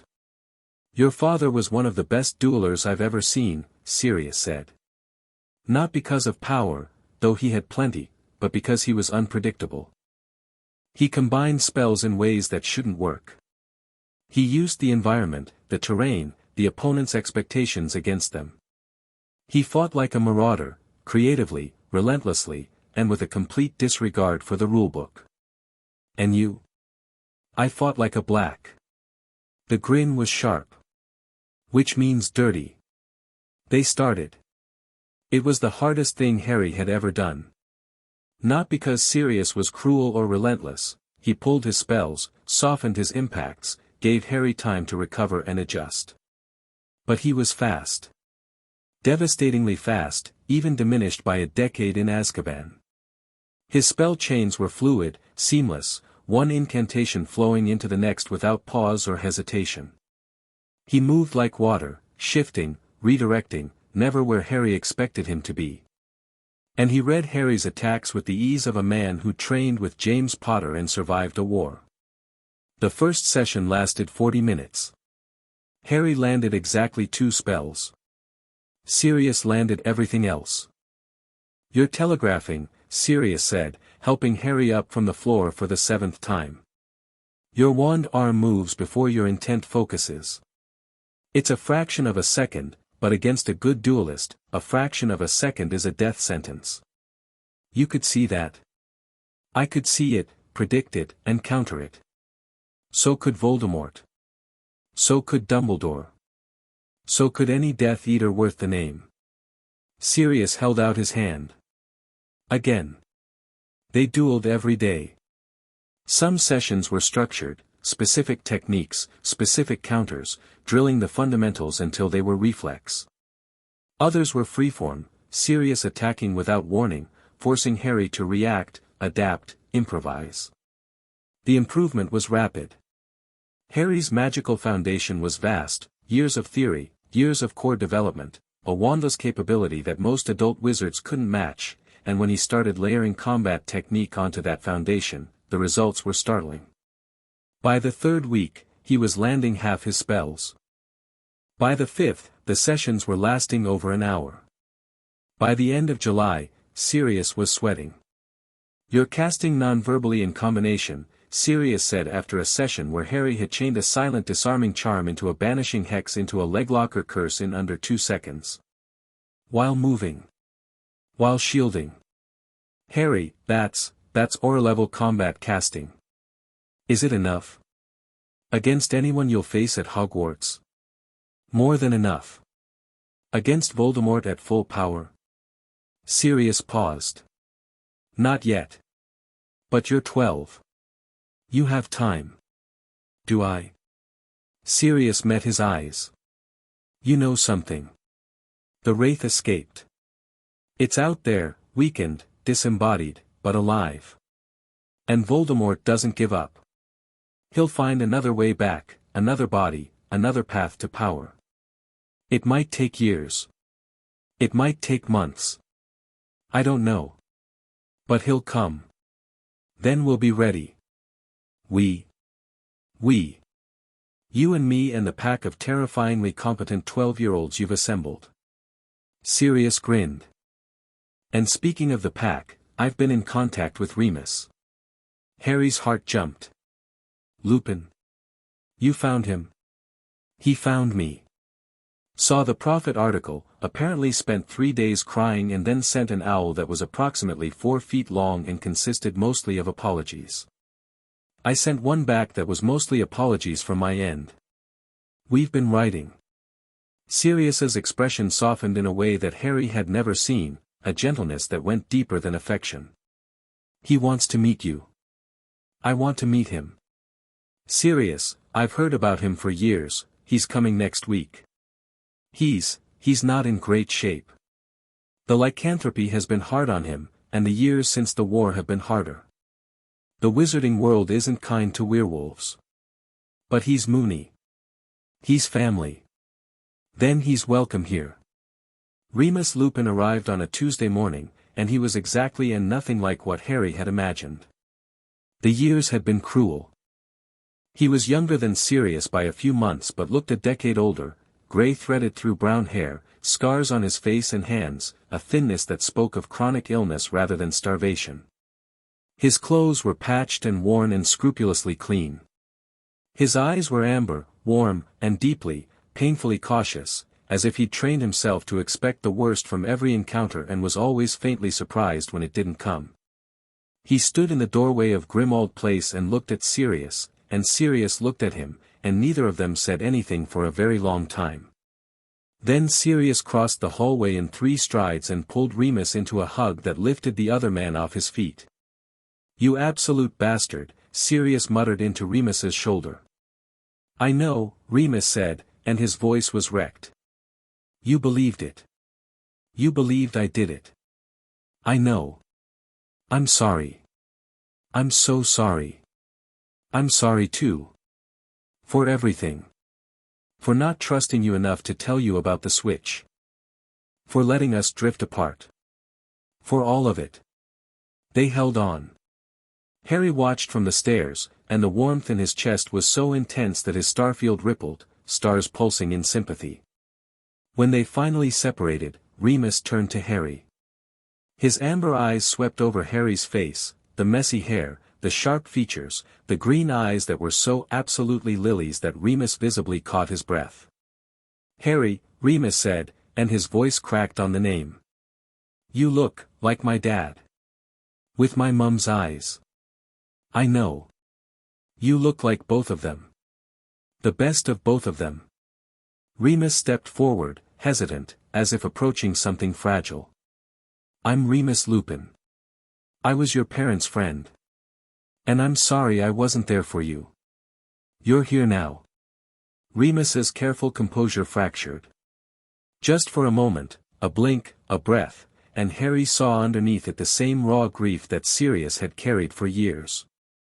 Then Remus rebuilt himself, the way people who'd been broken too many times learned to do, and offered his hand. Harry shook it. Then pulled him into a hug. Sirius talks about you all the time, Harry said. You're part of the pack. Welcome home. Over Remus's shoulder, Harry saw Sirius press his hand over his eyes, and the hand was shaking. The 3 of them fell into a rhythm that felt ancient, as if the house had been waiting for this particular configuration of people, this specific combination of broken edges that fit together like pieces of a map. Remus was a teacher by nature. Where Sirius was passionate and intuitive, Remus was methodical and precise.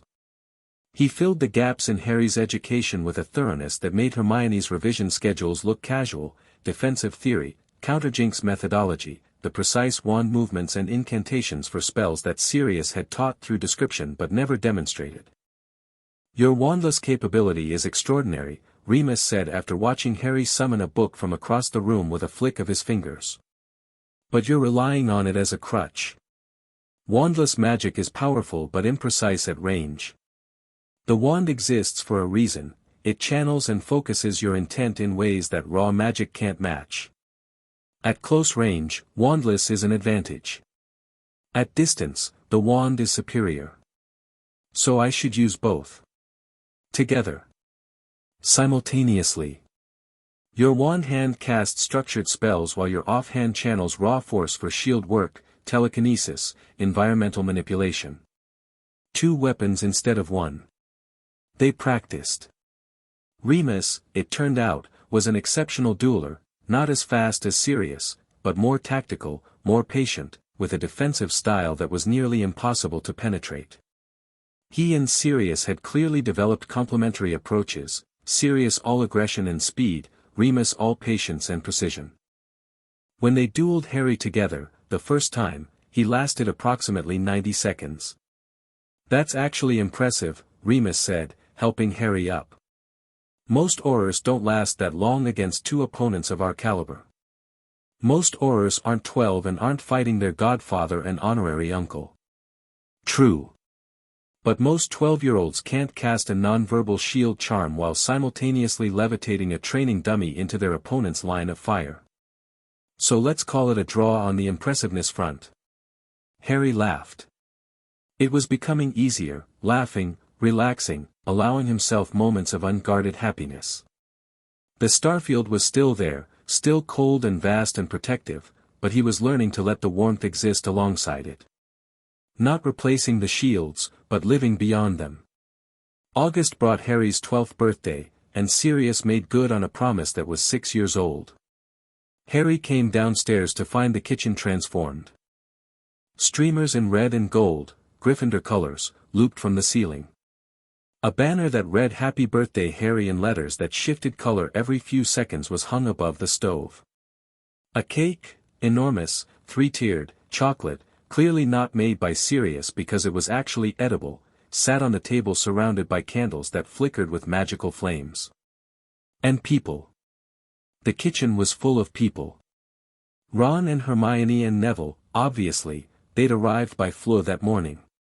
But also the Weasley parents, Arthur beaming and Molly already crying. Fred and George, who had apparently rigged the streamers to occasionally release small, harmless fireworks. Remus, in a new jacket that Sirius had bought him over heated protests. Hagrid, who'd had to duck to get through the front door and was taking up approximately a quarter of the kitchen. Even McGonagall was there, severe and Scottish and wearing a pointed hat that was very slightly askew, which was as festive as she ever got. Harry stood in the doorway and couldn't speak. "Happy birthday, pup," Sirius said from behind him. He put his hands on Harry's shoulders. "Cake. Candles. The works. As promised." Harry's vision blurred. He blinked hard, and his starfield trembled, and for just a moment he didn't try to steady it. He let the stars shake. "Thank you," he said, and his voice was rough. "Thank you." The party was loud and warm and chaotic and perfect. Fred and George set off 3 rounds of fireworks before Molly confiscated their supply. Hagrid gave Harry a hand-carved flute that played by itself when you told it what song you wanted.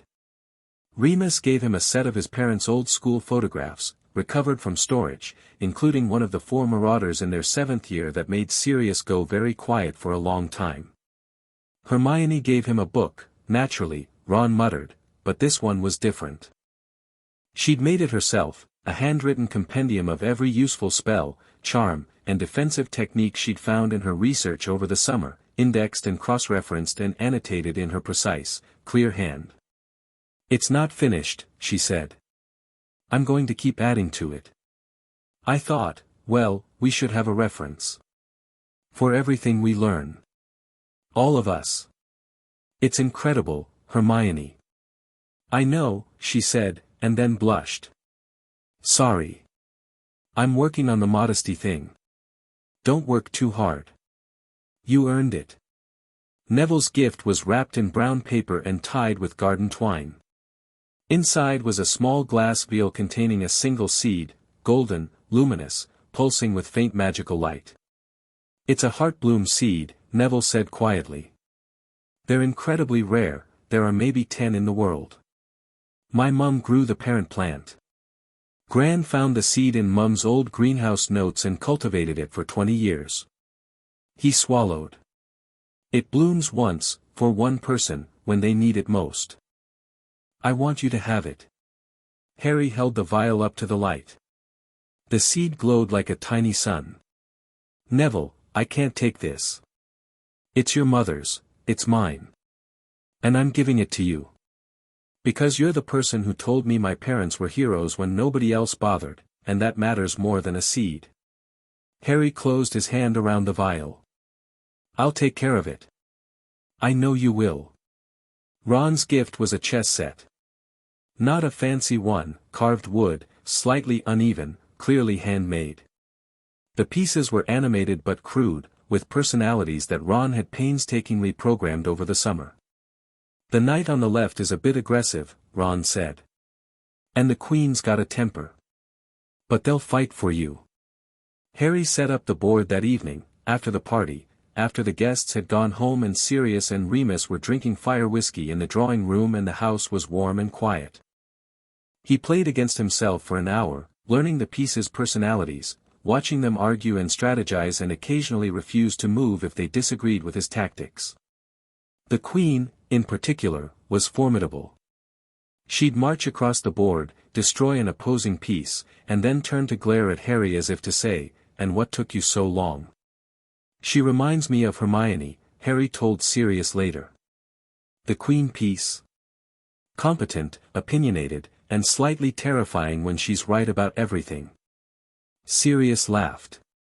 Ron's going to be a handful when he grows up. They all are. You've built something, Harry, not a team, not an army. A family. I had a good example. You had a broken convict who talked to you through a mirror. Best broken convict I've ever met. Sirius threw a cushion at him. Harry caught it with his mind and sent it back at twice the speed, and it hit Sirius square in the face, and they were both laughing when Remus came in to see what the noise was about and got hit by the next volley. The pillow fight that followed was, by any objective measure, a disgraceful display of magic used for juvenile purposes. All three of them used wands and wandless magic, and at one point Sirius transformed into Padfoot and caught a pillow in his teeth and refused to let go, and Harry levitated Remus to the ceiling while Remus protested that this was conduct unbecoming of a future professor, and Sirius barked triumphantly from the floor.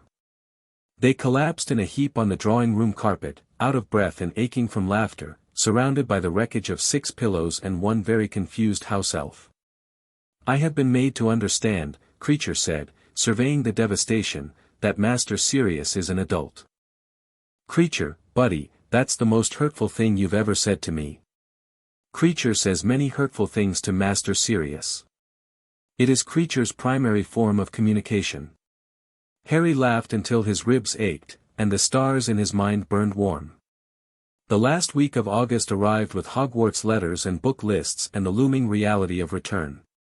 Harry's letter included no surprises, standard second-year curriculum, the usual supply list, and a note from McGonagall wishing him a pleasant summer in handwriting so precise it could have been printed. But there was a second letter. Official ministry stationery, sealed with the Wisengamot crest. Harry opened it at the breakfast table while Sirius watched over his coffee. Dear Mr. Potter, following the events of the previous academic year and the subsequent inquiry into school safety, the Wisengamot has approved several reforms to Hogwarts' operational charter.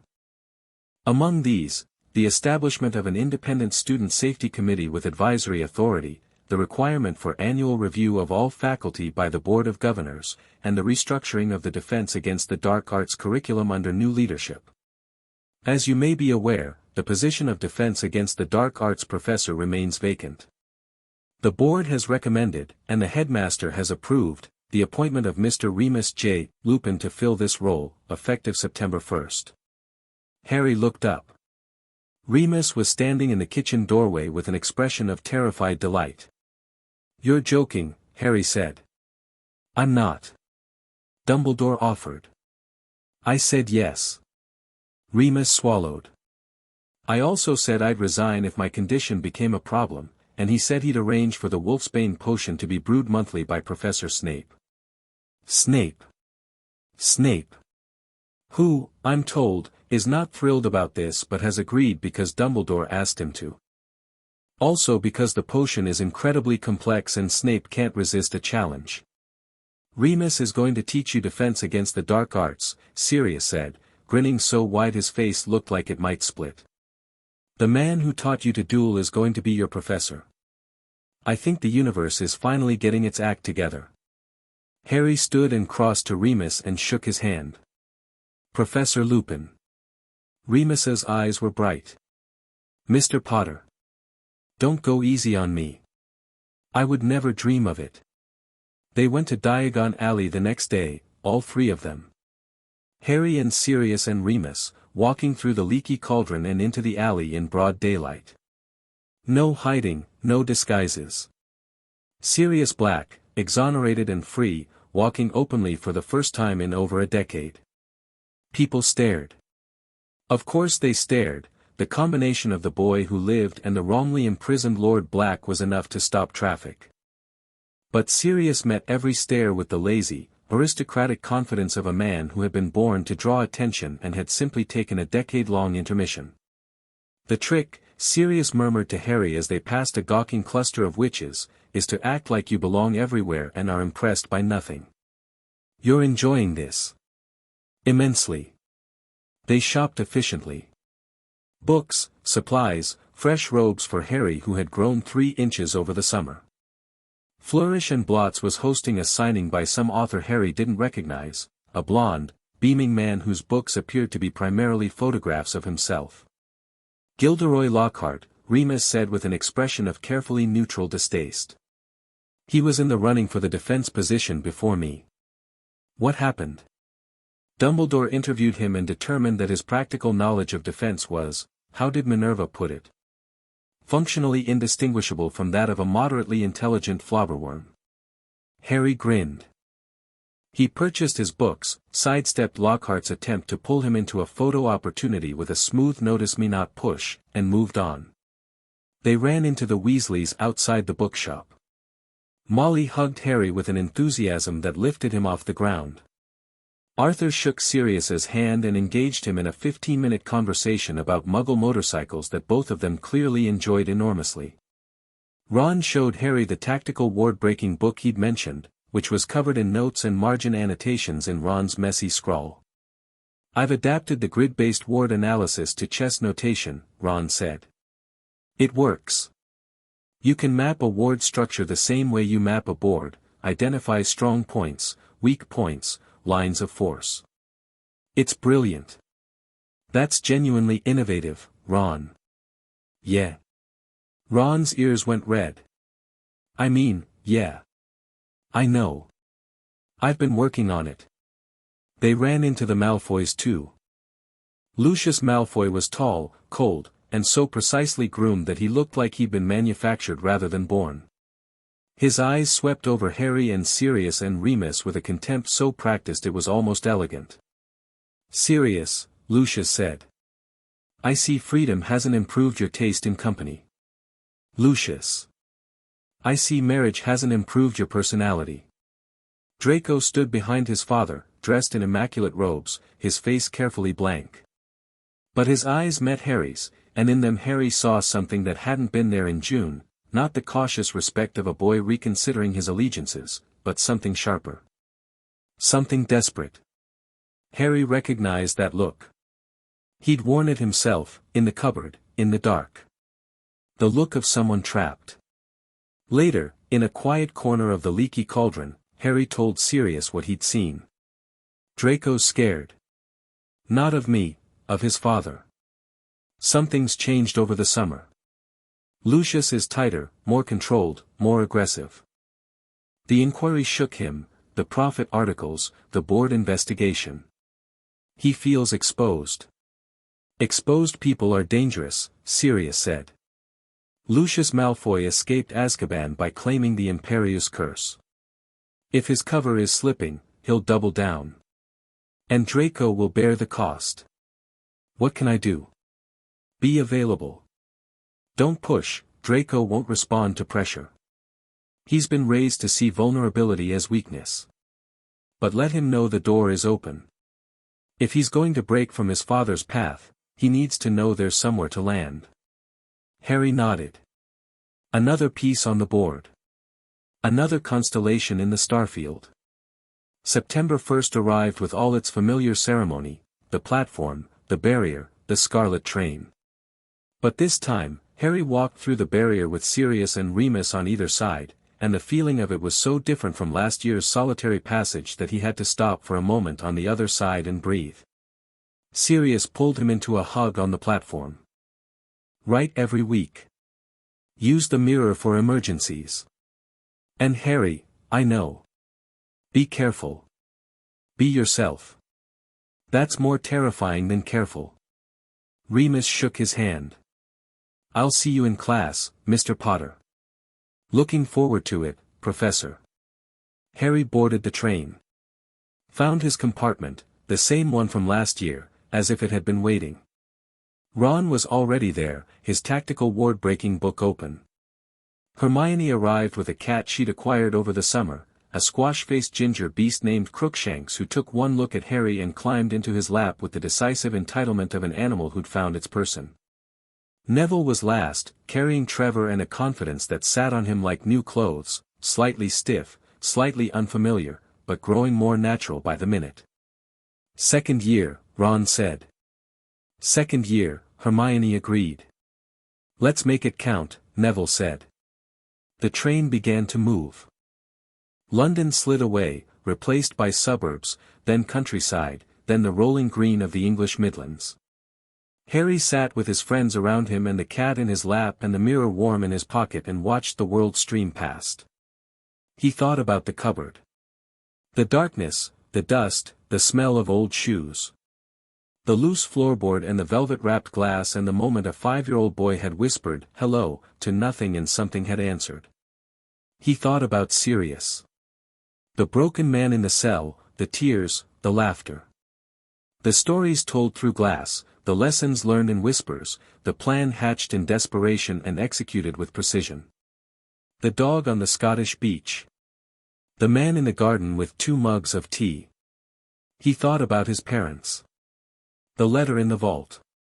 The photograph in his drawer. Potters don't kneel. He thought about Voldemort. The wraith in the forest. The face in Quirrell's skull. The cold whisper that had passed through him like a blade of ice. Still out there. Still waiting. Harry touched his scar. It was quiet. Not gone, it would never be gone, but dormant. Waiting, like everything else, for the next chapter. The train rounded a bend, and in the distance, barely visible through the late summer haze, the towers of Hogwarts rose against the sky. Harry smiled. He reached into his pocket and felt the mirror, still there, still warm. He didn't pull it out. He didn't need to. Sirius was safe, and free, and home, and the mirror that had bridged the gap between a cell and a cupboard was just glass and magic now. Just an artifact. Just a memory. Just the thing that had saved everything. The castle grew larger as the train drew near, and Harry could feel it reaching for him, the ancient awareness, the deep magic, the welcome that was older than any living wizard. He had friends beside him. A family behind him. Power in his hands and stars in his mind and a scar on his forehead that was a reminder of everything that had been taken and everything that remained. He was 12 years old. He had faced a dark lord and won. He had stood before the most powerful wizard in Britain and refused to bend. He had walked out of a cupboard and into a castle and made both of them his own. And the story wasn't over. The Wraith was out there. Dumbledore was watching. The game beneath the game was still in play, and Harry was still learning the rules. But he wasn't afraid. He'd never been afraid. Fear was for people who didn't know what was coming. Harry Potter knew exactly what was coming. And he was ready. The Hogwarts Express pulled into Hogsmeade Station as the sun began its descent, painting the sky in shades of gold and amber. Harry stepped off the train into the cool Scottish air and looked up at the castle, his school, his battlefield and his home. Coming? Ron called from the platform. Harry looked at his friend. Looked at Hermione, already striding toward the carriages with her cat on her shoulder and a plan behind her eyes. Looked at Neville, standing straight, Trevor firmly in hand, no longer the boy who lost things. Yeah, Harry said. I'm coming. He walked toward the castle, toward the light, toward everything that waited. Behind him, in his pocket, the mirror was warm. Ahead of him, the future was burning.